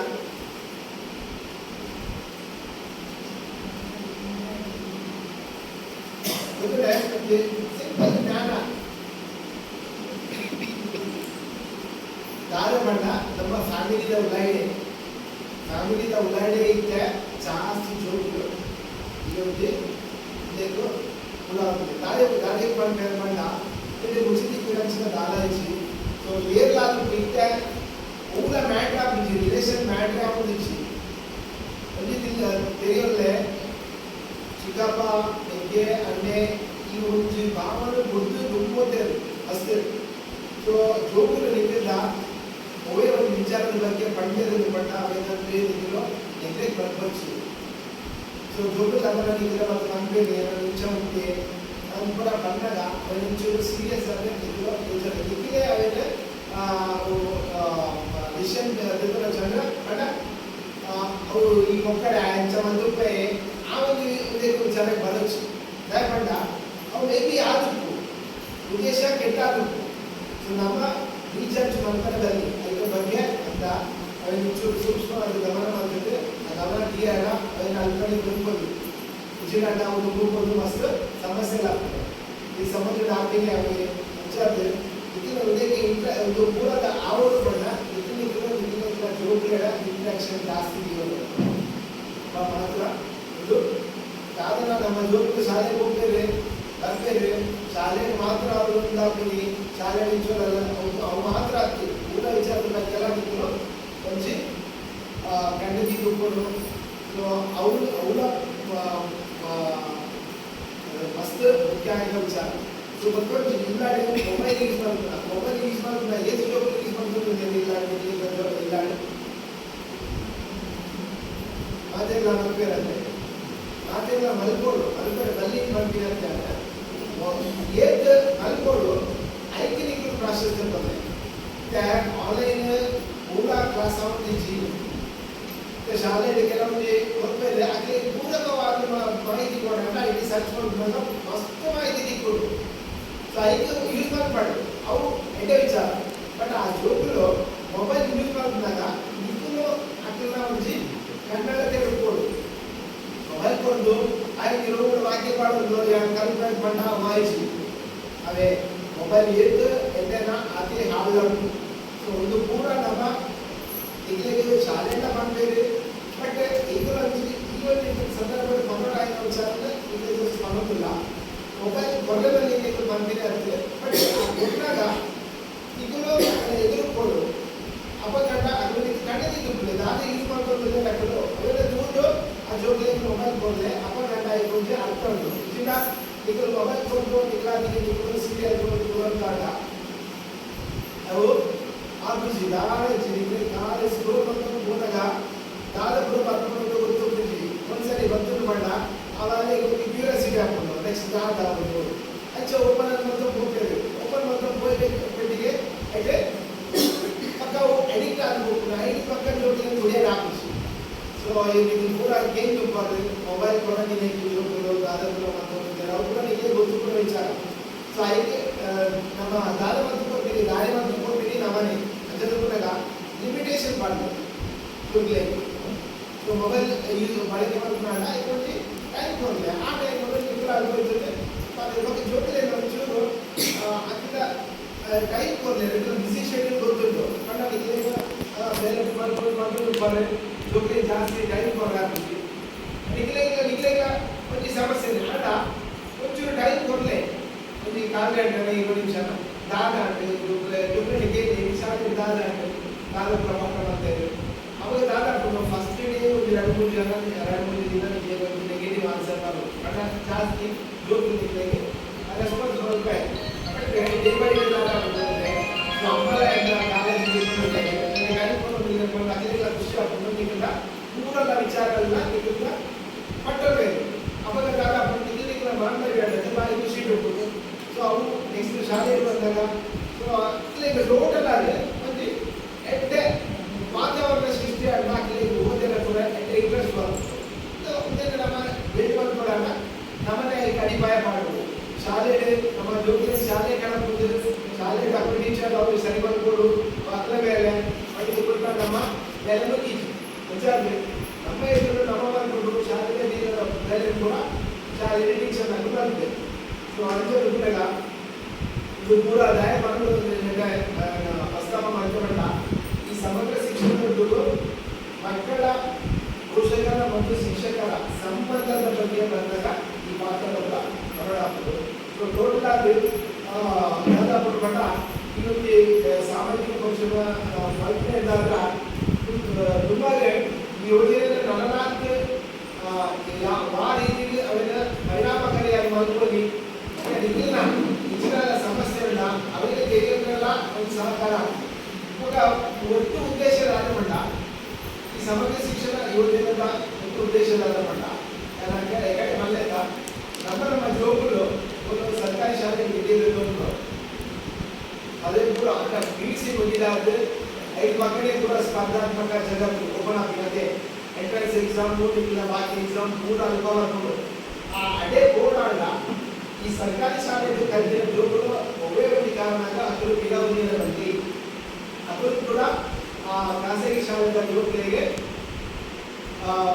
ಪೈಪೋಟಿ ಕೊಟ್ಟು ಅದ್ರ ಕೂಡ ತುಂಬಾ ಅక్కడ ವೃತ್ತಿ ಶಿಕ್ಷಣ ಅದರ ಪಡ ವೃತ್ತಿ ಜೀವನ ಅಲ್ಲೇ ಬಂದು ಜಾಬ್ ಸಿಕ್ಕಿದ್ದು ಅక్కడ ಒಂದು ಲೈಫನ್ನು ಲೀಡ್ ಮಾಡಿಕೊಂಡು ಮತ್ತೆ ಸಮಾಜದ ಅದೇ ಒಂದು ಹೊಡೆಯಾದ ಬದುಕಿನ ಬಂದು ಮಾತ್ರ ಸರ್ಕಾರ ನಿರೀಕ್ಷೆ ಮಾಡ್ಕೊಂಡು ಅದೇ ಊಟ ನಿರೀಕ್ಷೆ ಮಾಡ್ಕೊಂಡು ಅದಕ್ಕೋಸ್ಕರ ಮಸ್ತ್ ಲಕ್ಷಾಂತರ ಖರ್ಚು ಮಾಡ್ಕೊಂಡು ಹಣಸಿಗೆ ಬೇರಿಗೆ ಡ್ರೆಸ್ಸಿಗೆ ಕೂಡ ಖರ್ಚು ಮಾಡ್ಕೊಂಡು ಅಲ್ಲ ಸರ್ಕಾರದ ಆದ ಎಕ್ಸ್ಪೆಕ್ಟ್ ಮಾಡ್ಕೊಂಡು ಈ ಒಂದು ಶಾಲೆಗೆ ವಿದ್ಯೆ ಕಲ್ಪಿನ ಜೋಗುಲು ಒಂದೇ ಕಾರಣಕ್ಕೆ ಸರ್ಕಾರ ಸಮಾಜದ ಹೊರೆಯಾದ ಅಕಲ ಬದುಕನ್ನು ನಿರ್ಮಾಣ ಮಾಡ್ಕೊಳ್ಳೋದಲ್ಲಿ ಮಾತ್ರ ಸರ್ಕಾರ ರಿಟರ್ನ್ ಬಯಸಿದೆ ಸೊ ಅವು ಮುಂಚೆ ಹೇಳಿದ್ರು ಇದ್ರ ಬಗ್ಗೆ ಈ ವಿಚಾರದ ಬಗ್ಗೆ ಪರಿಶೋಧನೆ ಬಗ್ಗೆ ಇತ್ತು ನಡುವು ದಿನ ಹೆಚ್ಚಿನ ಕೂಡ ತಿಳಿಯೋದ ಆ ವರದಿ ಬಗ್ಗೆ ಮಂಡನೆ ಬಗ್ಗೆ ಆ ವರದಿ ಬಗ್ಗೆ ಇಲ್ಲ ಹೆಚ್ಚಿನ ಅಭಿಪ್ರಾಯಗಳನ್ನು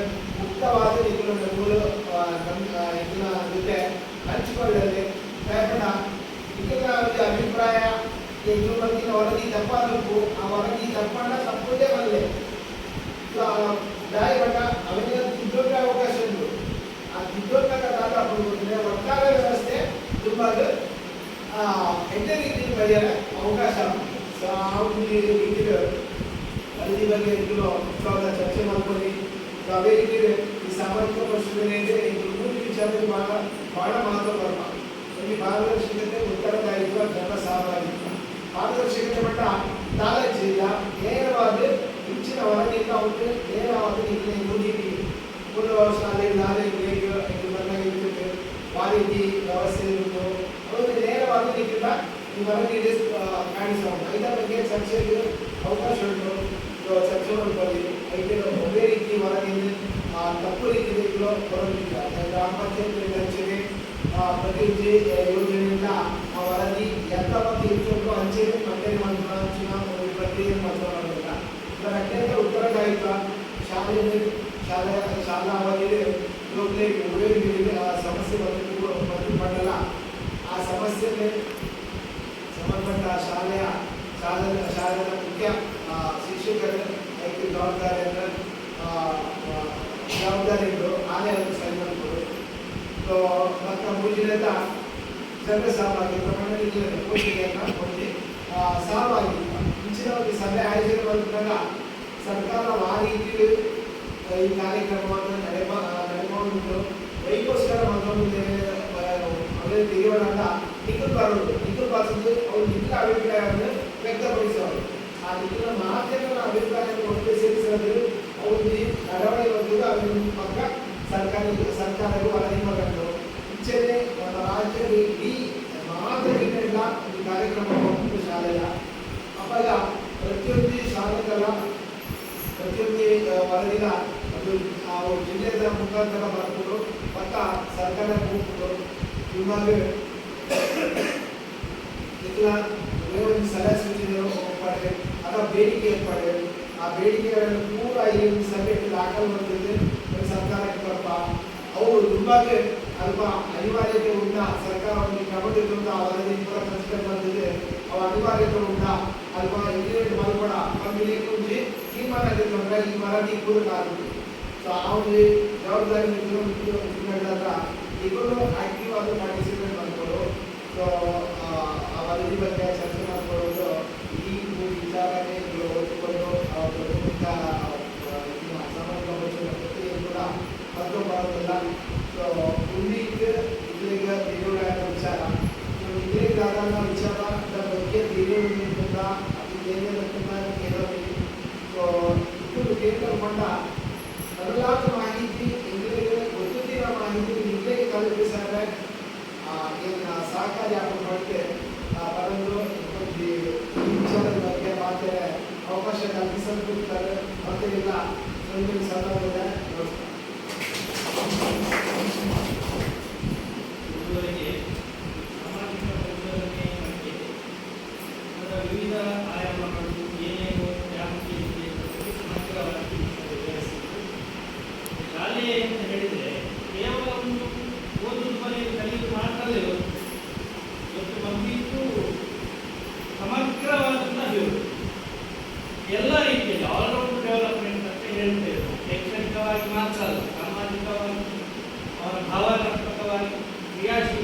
ಇದೆಲ್ಲವೂ ಸೇರಿ ಒಂದು ಮಕ್ಕಳು ಸಮಾಜದಲ್ಲಿ ಮುಖ್ಯವಾಗಿ ನಾವು ಕೊಡ್ತೇವೆ. ಕೆಲವು ಮಕ್ಕಳು ಕಲಿಯುವಲ್ಲಿ ಹುಷಾರಿರ್ತಾರೆ, ಆದರೆ ಜೀವನದಲ್ಲಿ ಅವರು ಮುಂದೆ ಬರಬೇಕು ಕೆಲವು. ಆದರೆ ಕೆಲವು ಮಕ್ಕಳು ಏನು ಕಲಿಯದವರು ಎಷ್ಟೋ ದೊಡ್ಡ ವ್ಯಕ್ತಿಗಳಾಗಿದ್ದನ್ನು ನಾವು ಗಮನಿಸ್ತೇವೆ. ಹಾಗಾದರೆ ಶಾಲೆಯನ್ನು ಒಂದು ಮಾಧ್ಯಮ ಮಾತ್ರವೇ ಬೆಳವಣಿಗೆ, ಅದು ಎಲ್ಲ ರೀತಿಯ ಡೆವಲಪ್ಮೆಂಟ್ಗೆ ಪೂರಕವಾಗಿ ಇರಬೇಕು ಅನ್ನುವುದು ಸಮಗ್ರ ಶಿಕ್ಷಣದ ಆಶಯ. ನಮ್ಮ NEP 2020 ರಾಷ್ಟ್ರೀಯ ಶಿಕ್ಷಣ ನೀತಿಯಲ್ಲಿ ಇದನ್ನು ಸ್ಪಷ್ಟವಾಗಿ ಹೇಳಿದ್ದಾರೆ. 2030 ವೇಳೆಗೆ ಸರಿಯಾಗಿ ಹೇಳಿದರು. ಎಲ್ಲವನ್ನ ಮಕ್ಕಳಲ್ಲಿ ಅಚೀವ್ ಮಾಡುವಂತೆ ವಿಶೇಷವಾಗಿ ಸರ್ಕಾರಿ ಶಾಲೆಯಲ್ಲಿ ಅದು ಯಾವ ರೀತಿಯಾಗಿ ಬೇರೆ ಈ ಒಂದು ಹೊರ ಜಗತ್ತಿಗೆ ಮಕ್ಕಳು ಒಂದು ಸ್ಪರ್ಧಾತ್ಮಕ ಯುಗದಲ್ಲಿ ಬೆಳೆಯಲಿಕ್ಕೆ ಏನೆಲ್ಲ ಅವಕಾಶವನ್ನು ಮಾಡ್ತಾ ಇದೆ ಅದನ್ನೆಲ್ಲ ಹೇಳಿದ್ದಾರೆ. ಜೊತೆಗೆ ಈ ಸಂದರ್ಭದಲ್ಲಿ ನಾವು ಎಚ್ಚರಿಕೆ ವಹಿಸಬೇಕು. ಈಗ ಒಳ್ಳೆಯ ಮತ್ತು ಕೆಟ್ಟ ಸ್ಪರ್ಶಗಳ ಬಗ್ಗೆ, ಅಂದರೆ ಟಚ್ ಮಾಡೋದ್ರ ಬಗ್ಗೆ, ಮಕ್ಕಳಿಗೆ ಲೈಂಗಿಕ ಅರಿವು ಅದೀಗ ವ್ಯಾಪಕವಾಗಿ ಸಿಗ್ತಾ ಇದೆ. ಈಗ ಮೊಬೈಲ್ ಇದ್ರೆ ನಮಗೆ ಗೊತ್ತಿಲ್ಲದೆಲ್ಲ ನಮ್ಮ ಮಕ್ಕಳಿಗೆ 2-3 ವರ್ಷದ ಮಕ್ಕಳಿಗೆ ಗೊತ್ತಿರ್ತದೆ.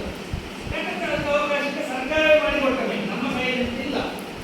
ಇದನ್ನು ಮತ್ತೆ ಇದಕ್ಕೆ ಇಂಥ ಕೆಲವು ಸೈಟ್ಗಳನ್ನೆಲ್ಲ ನಿರ್ಬಂಧ ಹೇಳುವ ಕೆಲಸವನ್ನು ಕೂಡ ಮಾಡಬೇಕಾಗ್ತದೆ.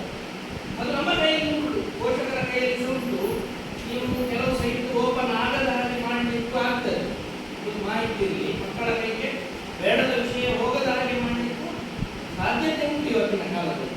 ಆದರೆ ಏನಾಗಿದೆ ಅಂದರೆ ನಮಗೆ ಮಕ್ಕಳಿಗೆ ಕೊಟ್ಟಾಗಿದೆ, ಮೊಬೈಲ್ ಕೊಟ್ಟು ಈಗ ಫೋನ್ ಕೊಟ್ಟು ಬಳಸಿಕೊಳ್ಳುವುದು ಹೇಳ್ತಾರೆ. ಹಾಗಾಗಿ ಅವರೇ ಕಲಿಸ್ತಾರೆ ಮಕ್ಕಳಿಗೆ. ಹಾಗಾಗಿ ಅದನ್ನು ನಿರೀಕ್ಷಿಸಲಿಕ್ಕೆ ಸಾಧ್ಯ ಆಗುತ್ತದೆ, ಇದೊಂದು ವಿಷಯ.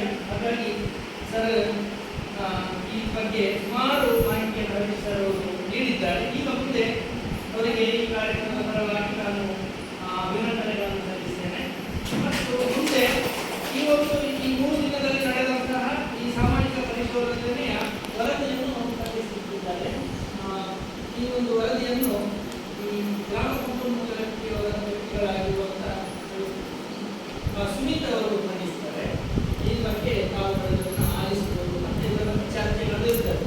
ಶಾಲೆಯಲ್ಲಿ ಅವರು ಕಂಡುಕೊಂಡ ಅಂಶಗಳನ್ನು ಹೇಳ್ತಾರೆ. ಈಗ ಇಷ್ಟುವರೆಗೆ ಅದೇನು ಕೇಳಿದ್ರು, ಬಟ್ ಕೇಳುವುದು ಗೊತ್ತಾಗಲಿಲ್ಲ. ಇವಾಗ ಅದನ್ನು ಮಂಡಿಸ್ತಾರೆ. ಮಂಡಿಸಿದ ನಂತರ ನೀವು ಅದರ ಬಗ್ಗೆ ನಿಮ್ಮ ಪ್ರಶ್ನೆಗಳಿದ್ರೆ ಅಥವಾ ಸಲಹೆಗಳಿದ್ರೆ ಆಮೇಲೆ ಅದಕ್ಕೆ ಅವಕಾಶ ಇದೆ. ಆ ಒಂದು ವರದಿಯನ್ನು ಮಂಡಿಸಬೇಕು ಕೂಡ ಹೇಳಿ.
ವಿಷಯಗಳ ಪುಸ್ತಕಗಳು ಮತ್ತು ಕಥೆ ಪುಸ್ತಕಗಳಿವೆ. ಕ್ರೀಡಾ ಸಾಮಗ್ರಿಗಳ ಶಾಲೆಯಲ್ಲಿ ಇವೆ. ಕ್ರೀಡಾ ಸಾಮಗ್ರಿಗಳನ್ನು ಮಕ್ಕಳಿಗೆ ನೀಡಲಾಗುತ್ತಿದೆ. ಪ್ರತಿ ತರಗತಿಯಲ್ಲಿ ಬೋಧನಾ ಮತ್ತು ಕಲಿಕಾ ಸಾಮಗ್ರಿಗಳು ಲಭ್ಯವಿದೆ ಹಾಗೂ ಬಳಸಲಾಗುತ್ತಿದೆ. ಬ್ಯಾಗ್ ರಹಿತ ದಿನವನ್ನು ತಿಂಗಳ ಮೊದಲನೇ ಶನಿವಾರ ಜಾರಿ ಮಾಡಲಾಗಿದೆ. ವಿಜ್ಞಾನ ಹಾಗೂ ಗಣಿತ ಕಿಟ್ಟುಗಳು ಲಭ್ಯವಿದೆ ಹಾಗೂ ತರಗತಿಗಳಲ್ಲಿ ಬಳಸಲಾಗುತ್ತಿದೆ. ಪ್ರಯೋಗಾಲಯಗಳನ್ನು ತರಗತಿಗಳಲ್ಲಿ ಬಳಸಲಾಗುತ್ತಿದೆ. ಇದಕ್ಕೆ ಪ್ರತ್ಯೇಕ ಕೊಠಡಿ ಮಾಡಲಾಗಿದೆ. ಶಾಲೆಯಲ್ಲಿ ಘನತ್ಯಾಜ್ಯವನ್ನು ಗುಂಡಿಗೆ ಹಾಕಿ ವಿಲೇವಾರಿ ಮಾಡಲಾಗಿದೆ. ದ್ರವ ತ್ಯಾಜ್ಯವನ್ನು ಗಿಡಗಳ ಬುಡಕ್ಕೆ ಬಿಟ್ಟು ವಿಲೇವಾರಿ ಮಾಡಲಾಗುತ್ತಿದೆ. ಸುರಕ್ಷತೆಗೆ ಮತ್ತು ಭದ್ರತೆಗೆ ಸಂಬಂಧಿಸಿರುವುದು ಶಾಲಾ ಸುರಕ್ಷತಾ ಸಮಿತಿಯನ್ನು ಶಾಲೆಯಲ್ಲಿ ರಚಿಸಲಾಗಿದೆ. ರಾಷ್ಟ್ರೀಯ ವಿಪತ್ತು ನಿರ್ವಹಣಾ ಪ್ರಾಧಿಕಾರವು ಶಾಲಾ ಸುರಕ್ಷತೆಗೆ ಮತ್ತು ತುರ್ತು ಪರಿಸ್ಥಿತಿಯ ಸಿದ್ಧತೆಯ ಬಗ್ಗೆ ನೀಡಿರುವ ಮಾರ್ಗದರ್ಶನಗಳನ್ನು ಕಾರ್ಯಗತಗೊಳಿಸಲಾಗಿದೆ. ಶಾಲೆಯಲ್ಲಿ ಪೋಷಕರು ಶಾಲಾ ಸುರಕ್ಷತೆಗೆ ಸಂಬಂಧಿಸಿದಂತೆ ತಿಳಿಸಲು ಸಲಹಾ ಪೆಟ್ಟಿಗೆ ಮತ್ತು ಪ್ರಶ್ನಾ ಪೆಟ್ಟಿಗೆ, ಕುಂದುಕೊರತಾ ಪೆಟ್ಟಿಗೆ ಇದೆ. ವಿದ್ಯುತ್ ತಂತಿಗಳನ್ನು ಮತ್ತು ಕೇಬಲ್ಗಳನ್ನು ಅದರ ಸರಿಯಾದ ಅರ್ಕಿನೊಂದಿಗೆ ಇನ್ಸುಲೇಟ್ ಮಾಡಲಾಗಿದೆ. ಶಾಲೆಯಲ್ಲಿ ಅವಶ್ಯವಿರುವ ಔಷಧಿಗಳು ಮತ್ತು ಪ್ರಥಮ ಚಿಕಿತ್ಸೆ ಪೆಟ್ಟಿಗೆ ಹೊಂದಿದೆ. ಅವಶ್ಯಕತೆಯಿದ್ದಾಗ ಅರ್ಹತೆ ಹೊಂದಿರುವ ಸಲಹೆಗಾರರು ಶಾಲೆಗೆ ಬಂದು ಸಲಹೆಗಳನ್ನು ನೀಡಿರುತ್ತಾರೆ. ತುರ್ತು ವೈದ್ಯಕೀಯ ದೂರವಾಣಿ ಸಂಖ್ಯೆಗಳನ್ನು ಪ್ರದರ್ಶಿಸಲಾಗಿದೆ. ಕನಿಷ್ಠ ಒಟ್ಟು ಶಿಕ್ಷಕರು ವೃತ್ತಿಪರ ಮಾರ್ಗದರ್ಶನ ಮತ್ತು ಸಮಾಲೋಚನೆಯ ಕೌಶಲ್ಯಗಳನ್ನು ತರಬೇತಿಯನ್ನು ಪಡೆದಿದ್ದಾರೆ. ಶಾಲಾ ಆವರಣದ ಪ್ರಧಾನ ಸ್ಥಳದಲ್ಲಿ ಶಾಲಾ ಸುರಕ್ಷತಾ ಪ್ರತಿಜ್ಞೆಯನ್ನು ಪ್ರದರ್ಶಿಸಲಾಗಿದೆ. 2023-24 ಸಾಲಿನ ಶಾಲಾ ಅನುದಾನದ ಖರ್ಚಿನ ವಿವರ. ಆರಂಭಿಕ ಶುಲ್ಕ 6,376.50. ಅದರಲ್ಲಿ ಯೋಜನೆಯ ಕಾರ್ಯಕ್ರಮದಡಿ ಸರಬರಾಜಾದ ಅನುದಾನ 3 ಲಕ್ಷ. ಹೆಣ್ಣು ಮಕ್ಕಳ ಶುಲ್ಕ ಪಾವತಿ 3,060. ಡಿಪಾಸಿಟ್ 7,500. ಒಟ್ಟು 3,18,060 ರೂಪಾಯಿ ಬಂದ ಅನುದಾನ. ಅದರಲ್ಲಿ ಬಡ್ಡಿ 1,580. ಖರ್ಚು ಹೆಣ್ಣು ಮಕ್ಕಳ ಶುಲ್ಕ ಪಾವತಿ 3,060. ಭದ್ರತಾ ಠೇವಣಿ ಹಿಂಪಾವತಿ 15,404.72. ಸಾಮಗ್ರಿ ಸರಬರಾಜು ಖರ್ಚು 2,94,023.60. ಇನ್ನು ಟಿಡಿಎಸ್ ಕಟಾವಣಿ ಖರ್ಚು 6,002.36. ಒಟ್ಟು 3,18,090.68 ಖರ್ಚು. ಇದರಲ್ಲಿ ಆರಂಭಿಕ ಶುಲ್ಕ 6,376.50. ಅನುದಾನ ಜಮೆ 3,18,060. ಅದರಲ್ಲಿ ಬಡ್ಡಿ ಜಮೆ 1,580. ಒಟ್ಟು ಜಮೆ 3,26,016.5. ಒಟ್ಟು ಖರ್ಚು 3,18,090. ಉಳಿಕೆ 7,925.82. ಇನ್ನು ಕೇಟು ಚಲನಲ್ಲಿ ಮುಖಾಂತರ ಬಂದ ಅನುದಾನ. ಅದರಲ್ಲಿ ಶಾಲಾ ಅನುದಾನ ಜಮೆ 14,300 ರೂಪಾಯಿ. CWSN ಕ್ರಾಂತಿಗೆ 1,800. ಹೆಣ್ಣು ಮಕ್ಕಳ ಕರಾಟೆ ತರಬೇತಿಗೆ 3,000. ಹೆಣ್ಣು ಮಕ್ಕಳ ಹದಿಹರೆಯದ ಶಿಕ್ಷಣಕ್ಕೆ 500. ಸುಸಾಕ್ಸ್ ಅನುದಾನ 13,470. ಅದರಲ್ಲಿ ಒಟ್ಟು 34,870 ರೂಪಾಯಿ ಬಂದ ಅನುದಾನ. ಖರ್ಚು ವಿದ್ಯುತ್ ಬಿಲ್ಲು 3,090. ಕಂಪ್ಯೂಟರ್ ಖರೀದಿ 5,510. ಇನ್ನು CWSN ಸಾರಿಗೆ ಭತ್ಯೆ 1,800. 3,900. ಹೆಣ್ಣು ಮಕ್ಕಳ ಲಕ್ಷ್ಮೀಬಾಯಿ ಆತ್ಮರಕ್ಷಣಾ ಶಿಕ್ಷಣಕ್ಕೆ 3,000.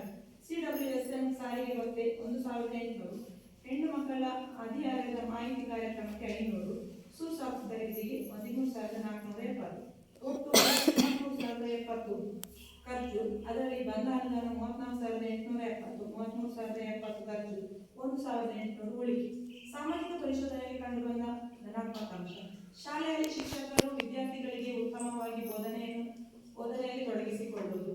ಎಲ್ಲ ಮಕ್ಕಳು ಒಟ್ಟಾಗಿ ಕುಳಿತು ಬಿಸಿಯೂಟವನ್ನು ಸೇವಿಸುತ್ತಿರುವುದು ಉತ್ತಮ ಅಂಶವಾಗಿದೆ. ಶಾಲೆಯಲ್ಲಿ ಶಿಸ್ತು ಮತ್ತು ಸ್ವಚ್ಛತೆಯಿಂದ ಕೂಡಿರುತ್ತದೆ.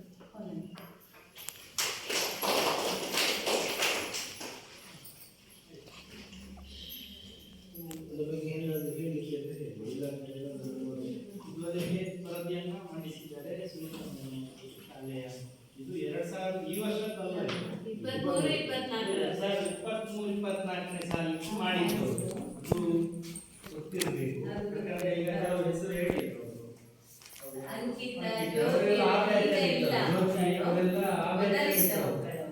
ಆ ಮಕ್ಕಳಿಗೆ ಹೋಗಿದೆ. ಈ ವರ್ಷ ಇಲ್ಲ ಆ ಮಕ್ಕಳು. ಹಾಗಾಗಿ ಅದೊಂದು ಗಮನದಲ್ಲಿ ಇದು ನಡೀತಾ ಇದೆ. ಈ ಬಗ್ಗೆ ಏನಾದ್ರು ಹೇಳೋದಿದ್ರೆ ಮಾತಾಡಲಿಕ್ಕಿದ್ರೆ ಅಥವಾ ಕೇಳಿ ಸಂಶಯ ಇತ್ತು ಕೇಳ್ಬೋದು. ಅಥವಾ ಬೇರೆ ವಿಚಾರದ ಬಗ್ಗೆ ಏನಾದರೂ ಹೇಳಲಿಕ್ಕೆ ಸಲಹೆ ಸೂಚನೆಗಳಿದ್ರೆ ಅಥವಾ ಬೇಡಿಕೆಗಳಿದ್ರೆ ಅದನ್ನು ದಾಖಲಿಸಬೇಕು. ಬೇಡಿಕೆ ಯಾವುದಾದ್ರು ಇದ್ರೆ ಯಾರಾದ್ರೂ ಹೇಳಿ, ಮಾತಾಡಿ, ಹೇಳಿ. ಸರ್ಕಾರದಿಂದ ಸರ್ಕಾರಿ ಶಾಲೆಗೆ ಬರೋದು ಕಡಿಮೆ ಆಗ್ತದೆ, ಹಾಗೆ ಮಕ್ಕಳ ಬರುವಿಕೆ ಕೂಡ ಕಡಿಮೆ ಇರುತ್ತೆ. ಯಾಕೆಂದ್ರೆ ಪ್ರೈವೇಟ್ ಶಾಲೆಯಲ್ಲಿ ಅದಕ್ಕೆ ಅವರಿಂದಲೇ ಹಣ ವಸೂಲಿ ಮಾಡಿ ಅವರು ಒಳ್ಳೆ ರೀತಿಯಲ್ಲಿ ಮಾಡ್ತಾರೆ. ಹಾಗಿದ್ರೆ ಸರ್ಕಾರಿ ಶಾಲೆಯಲ್ಲಿ ಸುರಕ್ಷತೆ ಇಲ್ಲ ಮಕ್ಕಳಿಗೆ. ಯಾಕೆಂದ್ರೆ ಈಗ ಈ ಮೈದಾನದಲ್ಲಿ ನೋಡುವಾಗಲ್ಲ ಮಕ್ಕಳು ಬರ್ತಾ ಇದ್ದಾರೆ, ಹಾವು ಬಂದ್ರು ಗೊತ್ತಾಗುದಿಲ್ಲ, ಒಂದು ಇದಕ್ಕೆ ಬೇಕಾದಂತ ವ್ಯವಸ್ಥೆ ಇಲ್ಲ, ಗೇಟ್ ಇಲ್ಲ, ಕಾಂಪೌಂಡ್ ಇಲ್ಲ. ಮತ್ತೆ ಶಾಲೆ ನೋಡಿ ಮಳೆ ಜೋರು, ಬಾಕಿ ಕಡೆಯಲ್ಲಿ ಶಾಲೆ ಬೀಳ್ತಾ ಉಂಟು. ಇಲ್ಲಿ ಊರಿನವರು ಮತ್ತೆ ನಮ್ಮ ದಾನಿಗಳು ಜಾಸ್ತಿ ಇದ್ದ ಕಾರಣ ಯಾವಾಗ ರಿಪೇರ್ ಮಾಡ್ತಾ ಉಂಟು ಈ ಶಾಲೆ. ಇಲ್ಲದಿದ್ರೆ ಈ ಸೈಡ್ ನೋಡಿ, ಈ ಗೋಡೆ ನೋಡಿ, ಅಲ್ಲಲ್ಲ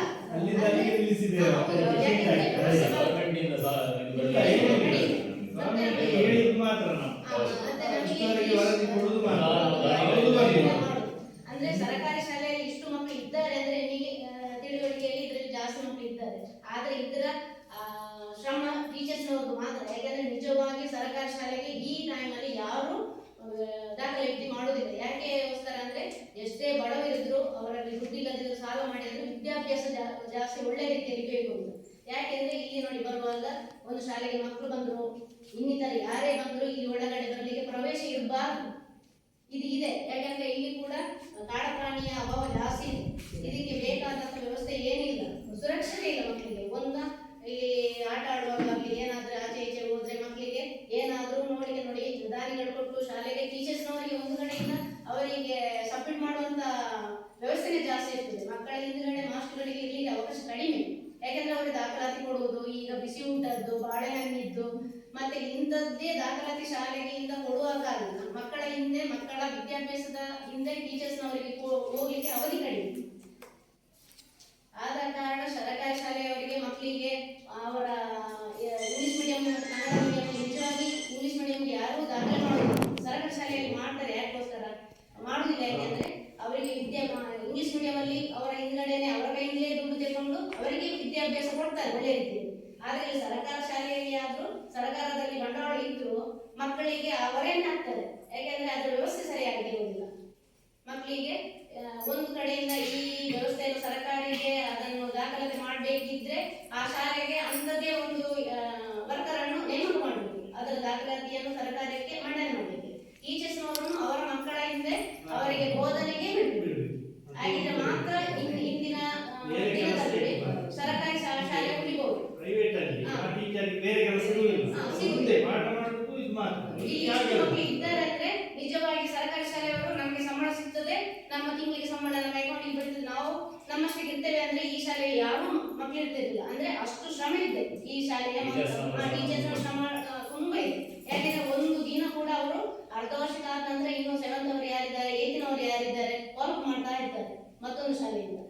ಇಲ್ಲದಿದ್ರೆ ಅವರ ಮನೆಗೆ ರಜೆಯಲ್ಲಿ ನಾನು ಎಷ್ಟೋ ಜನರಲ್ಲಿ ಹೇಳಿದ್ದೇನೆ. ಯಾಕೆಂದ್ರೆ ನಮ್ಮ ಹೊಸಬೆಟ್ಟು ಶಾಲೆಯಲ್ಲಿ ಟೀಚರ್ಸ್ ಅವರ ಮನೆಯಲ್ಲಿ, ಅವರ ಮನೆಯಲ್ಲಿ, ಅವರ ಪೇರೆಂಟ್ಸ್ ಮನೆಗೆ ಆಗಲಿ ಇಲ್ಲ ಅವರ ಸಂಬಂಧಿಕರ ಮನೆಯಲ್ಲಿ ರಜೆ ಅವರು ಹೋಗುದೇ ಇಲ್ಲ. ಇವರು ಯಾವತ್ತು ನೋಡಿದ್ರು ಫೋನಲ್ಲಿ ನಿಮ್ಮ ಮನೆಯಲ್ಲಿ ಮಕ್ಕಳಿದ್ದಾರ ನಮ್ಮ ಶಾಲೆಗಳಿಗೆ ಅವರ ಮನೆಗೆ ಹೋಗುದು, ಅವರನ್ನ ಹಿಂಬಾಲಿಸಿಕೊಂಡು ಒಂದು ತಿಂಗಳ ರಜೆಯಲ್ಲಿ ಅಂದ್ರೆ ಅವರ ಹಿಂದ್ಗಡೆ ಶಾಲೆಯಲ್ಲೇ ಇರ್ತಾರೆ. ಹಾಗಿಂದಾಗಿ ಇಷ್ಟು ಮಕ್ಕಳಿದ್ದಾರೆ. ಇಲ್ಲದಿದ್ರೆ ನಿಜವಾಗಿ ಇಂಥ ಪರಿಸ್ಥಿತಿ ಗವರ್ಮೆಂಟ್ ಇಂದ ಬೇಜವಾಬ್ದಾರಿ ಇದ್ದ ಕಾರಣ ಸರ್ಕಾರಿ ಶಾಲೆಯಲ್ಲಿ ಈಗ ಮಕ್ಕಳು ಕಡಿಮೆ. ಈಗ ನೀವು ಬರೋದು ನೋಡು, ಅಲ್ಲಿ ಅಷ್ಟು ಗುಡ್ಡ ಕಾಡಿದೆ, ಟಾಯ್ಲೆಟ್ ಇದೆ, ಅದೇ ಟಾಯ್ಲೆಟ್ಗೆ ಮಕ್ಕಳು ಹೋಗ್ಬೇಕು ನೋಡಿ, ಅಷ್ಟು ಇದೆ. ಆದ್ರೂ ಅದನ್ನು ಕರೆಕ್ಟ್ ಆಗಿ ಮಾಡುವಂತ ವ್ಯವಸ್ಥೆ ಸರಿಯಾಗಿದ್ರೆ, ಇಲ್ಲಿ ಗ್ರೌಂಡ್ ಒಳ್ಳೆ ರೀತಿಯಲ್ಲಿದ್ರೆ, ಇಲ್ಲಿ ಕ್ರೀಡಾಪಟುಗಳು ತುಂಬಾ ಇದ್ದಾರೆ, ಅದು ಟೀಚರ್ಸ್ನವ್ರು ಮಾಡ್ತಾರೆ. ಅಂದ್ರೆ ಅದಕ್ಕೆ ಬೇಕಾದಂತ ಗ್ರೌಂಡ್ ಇಲ್ಲ, ಅದಕ್ಕೆ ವ್ಯವಸ್ಥೆ ಮಾಡುವಂತ ಹಣ ಇಲ್ಲ, ಅದಕ್ಕೆ ವ್ಯವಸ್ಥೆ ಮಾಡಲಿಕ್ಕೆ. ಅಂದ್ರೆ ಇಲ್ಲಿ ಟೀಚರ್ಸ್ನವರು ಹೆಚ್ಚಿನವರು ಎಲ್ಲರೂ ಮಕ್ಕಳಿಗೋಸ್ಕರ ಒಬ್ರು ID ಮಾಡಿಸಿದ್ರೆ, ಒಬ್ರು ಮಂಪಸ್ ಬಾಕ್ಸ್, ಇಲ್ಲದಿದ್ರೆ ಬುಕ್ಸ್, ಇಲ್ಲದಿದ್ರೆ ಇನ್ನು ಎಕ್ಸ್ಟ್ರಾ ಕ್ಲಾಸ್ ಮಾಡಿದ್ರೆ ಅವರ ಕಾಫಿ ತಿಂಡಿದ್ದು ದುಡ್ಡು, ಮತ್ತೆ ಅವರ ಫೀಸ್ ಕಟ್ಟೋದು, ಎಲ್ಲರೂ ನಿಜವಾಗಿ ನಾವು ಹೆಮ್ಮೆ ಪಡ್ಕೊಳ್ಬೇಕು. ನಮ್ಮ ಶಾಲೆ ನಮ್ಮ ಮಕ್ಕಳಿಗೆ ಇಂಥ ಶಿಕ್ಷಕರು ಸಿಕ್ಕಿದ್ದಾರೆ ಅಂತ. ಎಲ್ಲ ಶಾಲೆಯಲ್ಲಿ ಎಲ್ಲ ಶಿಕ್ಷಕರು ಹೀಗೆ ಇರೋದಿಲ್ಲ. ಅವರ ಪಾಠ ಅವರು ನೋಡ್ತಾರೆ ಬಿಡ್ತಾರೆ. ಆದ್ರೂ ನಮ್ಮ ಶಿಕ್ಷಕರು ನಮಗೆ ನಮ್ಮ ಹೆತ್ತವರಿಗಿಂತ ಜವಾಬ್ದಾರಿಯಲ್ಲಿ ಮಕ್ಕಳನ್ನು ನೋಡ್ಕೊಳ್ತಾರೆ. ನಮ್ಮ ಗುರಿ ಅದೇ ಅವರ ಕೆಲಸವನ್ನು, ಅವರಿಗೆ ಶಿಕ್ಷಣ ಏನು ಮಕ್ಕಳಿಗೆ ಕೊಡ್ಬೇಕು, ಅವರ ಬಗ್ಗೆ ಏನು ನೋಡ್ಕೊಳ್ಬೇಕಾ ಅವರಷ್ಟಕ್ಕೆ ಬಿಟ್ಟರೆ ಉಂಟಲ್ಲ. ನಮ್ಮ ಗವರ್ಮೆಂಟ್ ಶಾಲೆಯಲ್ಲಿ ಅನುದಾನ ಶಾಲೆಯಲ್ಲಿ ಹೆಚ್ಚಿನವರು ಒಳ್ಳೆ ರೀತಿಯಲ್ಲಿ ಹಣ ಪಡೀತಾರೆ. ಅವರಿಗೆ ಗೌರ್ಮೆಂಟಿಗೆ ಇವತ್ತು ಇಷ್ಟು ಗಂಟೆ ಒಳಗಡೆ ಇಂಥ ಸಬ್ಮಿಟ್ ಮಾಡಬೇಕು, ಸಂಜೆ ಒಳಗೆ ಇಷ್ಟು ದಾಖಲಾತಿ ಕಳಿಸಬೇಕು, ಮತ್ತೆ ದಾಖಲೆ ಹೊತ್ಕೊಂಡು ಮುಗಿದ್ರೆ ಹೋಗೋದು, ಅದೇ ಜಾಸ್ತಿ ಹೊರೆ ಸರ್ಕಾರಕ್ಕೆ ನಮ್ಮ ಶಾಲೆಯಿಂದ ಕೊಡುವಂತ ದಾಖಲೆಗಳು ಜಾಸ್ತಿ ಇರ್ತದೆ. ಟೋಟಲ್ ಆಗಿ ಅವರ ಹೇಳಿದ್ರಲ್ಲಿ ಸತ್ಯಾಂಶ ಇದೆಯಲ್ಲ, ಓಕೆ, ಅದರಲ್ಲಿ ಒಟ್ಟು ನನಗೆ ತಿಳಿದಂತ ವಿಚಾರ ಅಂತ ಹೇಳಿದ್ರೆ ಇಲ್ಲಿ ಒಂದು ಕಾಂಪೌಂಡ್ ಶಾಲೆಗೆ ಮತ್ತೊಂದು ಆಟಕ್ಕೆ ಆಟದ ಮೈದಾನ ಬೇಕಿದೆ. ಇದು ಯಾಕೆ ಕಾಂಪೌಂಡ್ ಕ್ಲಿಯರ್ ಮಾಡಿದ್ರೆ ನಮಗೆ ಬೇಕಾದಷ್ಟು ಆಟದ ಮೈದಾನ ಸಿಗ್ತದೆ. ಅಲ್ಲ, ಇದು ಒಂದಿದೆ, ಬಟ್ ಇದಕ್ಕೆಲ್ಲ ವ್ಯವಸ್ಥೆ ಇತ್ತು. ಈಗ ನಿಮಗೆ ಗೊತ್ತಿರ್ಬೋದು ಉದ್ಯೋಗಾರ್ಥಿ ಯೋಜನೆ ಅಂತ, ಅದರಲ್ಲಿ ಶಾಲೆಗಳಿಗೆ ಕಾಂಪೌಂಡ್ ವಾಲ್ ಕಟ್ಟಲಿಕ್ಕೆ ಅವಕಾಶ ಇತ್ತು, ಶಾಲೆಗಳಿಗೆ ಮೈದಾನ ರಚನೆ ಮಾಡಲಿಕ್ಕೆ ಅವಕಾಶ ಇತ್ತು. ಇದನ್ನೆಲ್ಲ ಯಾಕೆ ಯೂಸ್ ಮಾಡಿಲ್ಲ ಅಂತ ಗೊತ್ತಿಲ್ಲ. ಸೊ ಎಲ್ಲ ಕಡೆಗಳಲ್ಲಿ ಇತ್ತು. ಸೊ ಇದು ನರೇಗಾದಲ್ಲಿ ನಾನು ಇದರ ಬಗ್ಗೆ ತುಂಬಾ ಇದು ಮಾಡಿದೆ. ಅದು ಕಾರಣ ಏನಂದ್ರೆ ಈಗ ನರೇಗಾದಲ್ಲಿ ಭಾರಿ ಸಮಸ್ಯೆ ಉಂಟು. ಬೆಳಿಗ್ಗೆ ಬರಬೇಕು, ಈಗ ಬಿಡಿ, ಈಗ ಓಕೆ, ನಾನು ನಿಮ್ಮ ಹೋಗ್ತೇನೆ. ಈಗ ಅದು ತುಂಬಾ ಕಟ್ಟುನಿಟ್ಟು ಆಗಿದೆ. ಇದು ನರೇಗಾ ನಮಗೆ ಸ್ಟಾರ್ಟ್ ಆಗಿ 2005ರಿಂದ ಸ್ಟಾರ್ಟ್ ಆಗಿತ್ತು, ನಿಮಗೆಲ್ಲ ಗೊತ್ತಿರ್ಬೋದು. ನಾವು ಮೇಜರ್ ಆಗಿ ನಮಗೆ ಬೇರೆ ಬೇರೆ ನಾವು ಅದನ್ನು ನಿರಂತರವಾಗಿ ಆಡಿಟ್ ಮಾಡ್ತಾ ಇರೋದ್ರಿಂದ ಎಲ್ಲ ವಿಚಾರಗಳು ನಮ್ಗೆ ಗೊತ್ತು. 2017-18ರಿಂದ ನಾವು ತೆಗೆದುಕೊಂಡ್ರು ಕೂಡ ತುಂಬಾ ಶಾಲೆಗಳಲ್ಲಿ ಕಾಂಪೌಂಡ್ ವಾಲ್ ಆಗಿದೆ, ಮೈದಾನ ಆಗಿದೆ. ಬಟ್ ಇದನ್ನು ಪಡ್ಕೊಳ್ಳಿಕ್ಕೆ ಯಾಕೆ ಸಾಧ್ಯ ಆಗಿಲ್ಲ ಅನ್ನೋದ್ರ ಬಗ್ಗೆ ನಮಗೆ ಮಾಹಿತಿ ಇಲ್ಲ. ಬಟ್ ಇವಾಗ ಪ್ರಸ್ತುತ ಸ್ಥಿತಿಯಲ್ಲಿ ಅದು ತುಂಬಾನೇ ಕಷ್ಟ ಇದೆ, ಸಾರ್ವಜನಿಕ ಕಾಮಗಾರಿ ಮಾಡಲಿಕ್ಕೆ ತುಂಬಾನೇ ಕಷ್ಟ ಇದೆ. ಸೊ ಹಾಗಾಗಿ ಅವಕಾಶ ಇತ್ತು, ಅವಕಾಶ ಮಾಡಿಲ್ಲ. ನೋಡೋಣ, ನಾವು ದಾಖಲೆ ಮಾಡ್ಕೊಳ್ಳೋಣ. ಕಾಂಪೌಂಡ್ ಹಾಲ್ ಅಂತ ಆಗ್ಬೇಕು, ಮತ್ತೊಂದು ಆಟದ ಮೈದಾನದ ಒಂದು ವ್ಯವಸ್ಥೆ ಸರ್ಕಾರದ ವತಿಯಿಂದ ಮಾಡ್ಕೊಳ್ಬೇಕೆನ್ನೋ ಸಮಸ್ಯೆ ಸಹ ಉಂಟು ಇಲ್ಲಿ. ಫಸ್ಟಿಗೆ ಇದು ಆಟದ ಮೈದಾನ ಅಂತ ಮೆನ್ಷನ್ ಆಗಿತ್ತು RTC. ಈಗ ಅದು ಕ್ಯಾನ್ಸಲ್ ಆಗಿದೆ. ಹೇಗೆ ಕ್ಯಾನ್ಸಲ್ ಆಗಿದೆ ಅಂತ ಗೊತ್ತಿಲ್ಲ. ಅದೀಗ ಪುನಃ ಮೇಡಮ್ ಅರ್ಜಿ ಕೊಟ್ಟಿದ್ದಾರೆ ಅಲ್ಲಿ.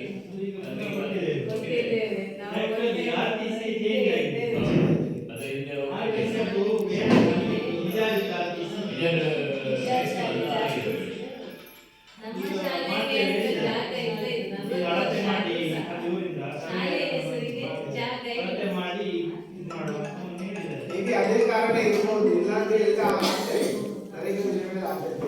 ಓಕೆ. ಅದು 2-3 ಬೇಡಿಕೆಗಳನ್ನು ದಾಖಲು ಮಾಡ್ಕೊಳ್ಳೋಣ. ಅದನ್ನು ಹೊರತುಪಡಿಸಿ ಏನಾದ್ರು ಇದೆಯಾ? ಮತ್ತೊಂದು ಸಾರಿಗೆ ಇಲ್ಲ ಮಕ್ಕಳಿಗೆ ಬರುವಾಗ, ಈಗ ಆಟೋದಲ್ಲಿ ಸಾರಿಗೆ ವ್ಯವಸ್ಥೆಯನ್ನು ಕಲ್ಪಿಸಿಕೊಳ್ಬೇಕು. ನೋಡೋಣ, ದಾಖಲು ಮಾಡ್ಕೊಳ್ಳೋಣ. ಮತ್ತೆ ಯಾವತ್ತಿದ್ರು ನಮಗೆ ಸರ್ಕಾರದಿಂದ ಬರುವ ಸಾರಿಗೆ ವ್ಯವಸ್ಥೆ, ಎಷ್ಟು ಕಲಿಸಿ ಯಾರಿಗೆ ಸರ್ಕಾರದಿಂದ ಬರುವ ಸಾರಿಗೆ ವ್ಯವಸ್ಥೆ. ಮಕ್ಕಳು ಗಂಡು ಮಕ್ಕಳೆಲ್ಲ ಆಟದ ಮೈದಾನಿಗೆ ಹೋಗಿದ್ದಾರೆ. ಬ್ಯಾಟ್ ಎಲ್ಲ ಟೀಚರ್ಸ್ ಅವರಿಂದ ಬಂದು ನಮ್ಮ ಮನೆಗೆ ಬಂದು ಹುಡುಗರನ್ನು ಕರೆದುಕೊಂಡು ಮನೆಗೆ ಬಂದು ಹೇಳಿದ್ರು, ಒಳ್ಳೆ ಮಾರ್ಕ್ಸ್ ತೆಗಿದ್ದಾರೆ. ಅದು ನಮಗೆ ತುಂಬಾ ಸಂತೋಷ. ಅವರಿಗೆ ಎಲ್ಲ ಟೀಚರ್ ಧನ್ಯವಾದ.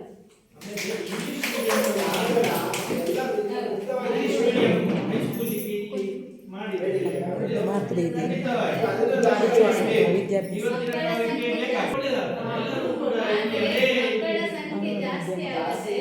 ನಾವಿಗೆ ಇಷ್ಟ 15 ಮಕ್ಕಳಿಗೆ ಇಂಗ್ಲಿಷ್ ಮಾಧ್ಯಮ ಮಾಡ್ಲಿಕ್ಕೆ ಆಗುದಿಲ್ಲ. ಒಂದು ತಿಳ್ಕೊಳ್ಳಿ, ನಮ್ಮ ಯಾವುದೇ ಬೇಡಿಕೆಗಳು ಈಡೇರಬೇಕು ಅಂತ ಹೇಳಿದ್ರೆ ಅಲ್ಲಿ ಮಕ್ಕಳ ಸಂಖ್ಯೆ ಜಾಸ್ತಿ ಇರಬೇಕು. ಜಾಸ್ತಿ ಇಲ್ಲ ಅಂತ ಹೇಳಿದ್ರೆ ಅದನ್ನು ಕನ್ಸಿಡರೇ ಮಾಡಲ್ಲ. ಯಾವ ಅನುದಾನ ಬರಬೇಕಿದ್ರು ನೋಡಿ, 50ರಿಂದ 100 ಒಂದು ಸ್ಲ್ಯಾಬ್, ಅದರ ನಂತರದ ಇನ್ನೊಂದು ಸ್ಲ್ಯಾಬ್ ಇರ್ತದೆ. ನಾವು ಹಾಗೆ ಮಕ್ಕಳ ಸಂಖ್ಯೆ ಹೆಚ್ಚಾದ ಹಾಗೆ ಶಾಲೆಗೆ ಅನುದಾನಗಳು ಇದು ಜಾಸ್ತಿ ಬರ್ತಾ ಹೋಗ್ತದೆ. ನಮಗೆ ಯಾವಾಗ ನಮಗೊಂದು ಏನು ಗ್ರಿಪ್ ಇರುತ್ತೆ, ನಮಗೆ ಬೇಕು ಕೊಡಲೇಬೇಕು ಅಂತ ನಮಗೆ ನಾವು ಬೇಕು ಇಲ್ಲ ಅಂತ ಹೇಳಿದ್ರೆ ನಮಗೆ ಮಕ್ಕಳ ಸಂಖ್ಯೆ ಕಡಿಮೆ ಇಟ್ಕೊಂಡು ನಮಗೆ ಅದಕ್ಕೆ ಯಾವಾಗಲೂ ಕನ್ಸಿಡರ್ ಮಾಡೋದೇ ಇಲ್ಲ. ಯಾಕಂದ್ರೆ ಈ ಒಂದು ಪರಿಶೋಧನಾ ವರದಿಯ ಒಂದು ಅನುಮೋದನೆ ಕೊಡಿ. ಒಬ್ಬರೆದ್ದು ನಿಂತು ಅನುಮೋದಿಸಬಹುದು ಅಂತ ನೀವು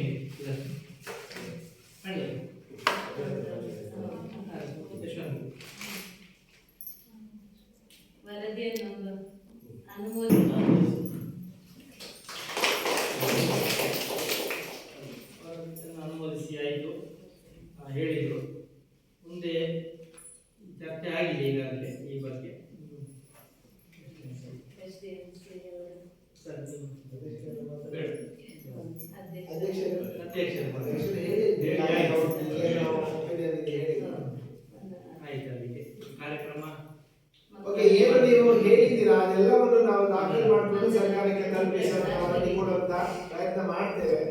ಅದು ನಾಳೆ ಆಗುತ್ತೆ ನಾಳಿದ್ದಾಗುತ್ತೆ ಅನ್ನೋ ಭರವಸೆಯಲ್ಲಿ ಯಾರು ದಯವಿಟ್ಟು ಇದು ಮಾಡಬೇಡಿ. ಕಲೆಕ್ಟಿವ್ ಆಗಿ ಅದು ಯಾವ ಹಂತದಲ್ಲಿ ಆಗಬೇಕು ಆ ಹಂತದಲ್ಲಿ ಖಂಡಿತ ಆಗುತ್ತೆ. ಮುಂದೆ ಕೊನೆಯ ಹಂತಕ್ಕೆ ಬಂದಿದ್ದೇವೆ, ವಂದನಾರ್ಪಣೆ. ಇದನ್ನು ನಮ್ಮ ಶಾಲೆಯ ವಿಜ್ಞಾನ ಶಿಕ್ಷಕಿಯವರಾದ ಜಯಂತಿ ಮೇಡಮ್ ಅವರು ನಡೆಸಿಕೊಡ್ತಾರೆ. ವಂದನಾರ್ಪಣೆ ನಂತರ ರಾಷ್ಟ್ರಗೀತೆ ಇದೆ. ಬನ್ನಿ.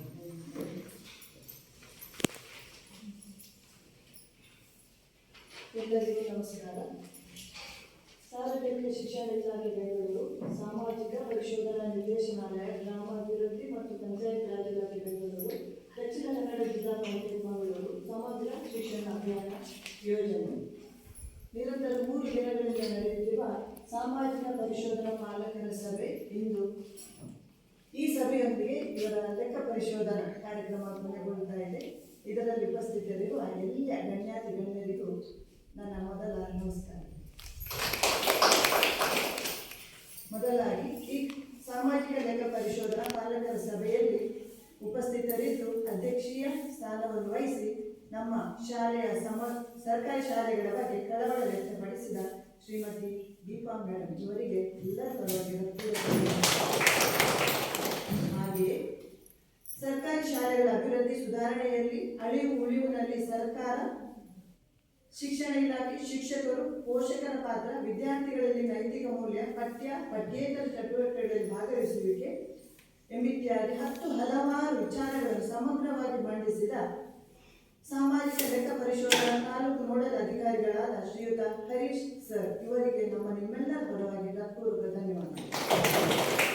ಹಾಗೆ ನಮ್ಮ ಯಾವುದೇ ಕಾರ್ಯಕ್ರಮಗಳಿಗೆ ಹೋಗೊಟ್ಟು ಸಭೆಯನ್ನು ಚಂದಗಾಣಿಸಿರುವ ನಮ್ಮ ಆತ್ಮೀಯ ಸಚೇಂದ್ರ ಕಲ್ಯಾಣಿ ಇವರು ನಮ್ಮ ಶಾಲೆ SDMC ಅಧ್ಯಕ್ಷರು, ಇವರಿಗೂ ಕೂಡ ಎಲ್ಲರ ಪರವಾಗಿ ಹಾಗೂ ಸಾಮಾಜಿಕ ಲೆಕ್ಕ ಪರಿಶೋಧಕರಾಗಿ ಆಗಮಿಸಿ ಸಾಮಾಜಿಕ ಲೆಕ್ಕ ಪರಿಶೋಧನೆಯ ಸಮಗ್ರ ವರದಿಯನ್ನು ಮಂಡಿಸಿದ ಗ್ರಾಮ ಪಂಚಾಯತ್ ಗ್ರಾಮ ಸಂಪನ್ಮೂಲ ವ್ಯಕ್ತಿಯಾದ ಶ್ರೀಮತಿ ಸುನೀತಾ ಮೇಡಮ್ ಇವರಿಗೂ ಹೃತ್ಪೂರ್ವಕ ಧನ್ಯವಾದಗಳು. ಹಾಗೂ ಇನ್ನೋರ್ವ ಸಾಮಾಜಿಕ ಪರಿಶೋಧನಾ ಲೆಕ್ಕ ಪರಿಶೋಧಕರಾಗಿ ಆಗಮಿಸಿರುವ ಸವಿತಾ ಮೇಡಮ್ ಇವರಿಗೂ ಕೂಡ ಎಲ್ಲರ ಪರವಾಗಿ ಹೃತ್ಪೂರ್ವಕ ಧನ್ಯವಾದಗಳು. ಹಾಗೆ ವೇದಿಕೆಯಲ್ಲಿ ಉಪಸ್ಥಿತರಿರುವ SDMC ಸದಸ್ಯರಾದ ಶ್ರೀಮತಿ ಹರಿಣಾಕ್ಷಿ ಹಾಗೂ ವೇದಿಕೆ ಮುಂಭಾಗದಲ್ಲಿ ಉಪಸ್ಥಿತರಿರುವ ಎಲ್ಲ ಹೆಸರು ಹೇಳುವುದಿಲ್ಲ SDMC ಸದಸ್ಯರಿಗೆ ಆತ್ಮೀಯ ಧನ್ಯವಾದಗಳು. ಹಾಗೂ ಇಷ್ಟುವರೆಗೆ ತಾಳ್ಮೆಯಿಂದ ಆಲಿಸಿ ಚರ್ಚೆಯಲ್ಲಿ ಭಾಗವಹಿಸಿ ಸೂಕ್ತ ಸಲಹೆ ಸೂಚನೆಗಳನ್ನು ನೀಡಿದಂತಹ ಎಲ್ಲ ಆತ್ಮೀಯ ಪೋಷಕರಿಗೂ ಕೂಡ ಹೃತ್ಪೂರ್ವಕ ಧನ್ಯವಾದಗಳು. ಹಾಗೆ ಈ ಸಭೆಯಲ್ಲಿ ಸಹಕರಿಸಿರುವಂಥ ಎಲ್ಲ ವಿದ್ಯಾರ್ಥಿಗಳು, ನಮ್ಮ ಅಡುಗೆ ಸಿಬ್ಬಂದಿಗಳು ಹಾಗೂ ಪ್ರತ್ಯಕ್ಷ ಪರೋಕ್ಷವಾಗಿ ಸಹಕರಿಸಿದ ಎಲ್ಲರಿಗೂ, ಕೊನೆಯದಾಗಿ ನಮ್ಮ ಶಾಲಾ ಮುಖ್ಯೋಪಾಧ್ಯಾಯರು ಹಾಗೂ ಶಿಕ್ಷಕ ವೃಂದ ಇವರಿಗೆಲ್ಲರಿಗೂ ಮತ್ತೊಮ್ಮೆ ಧನ್ಯವಾದ.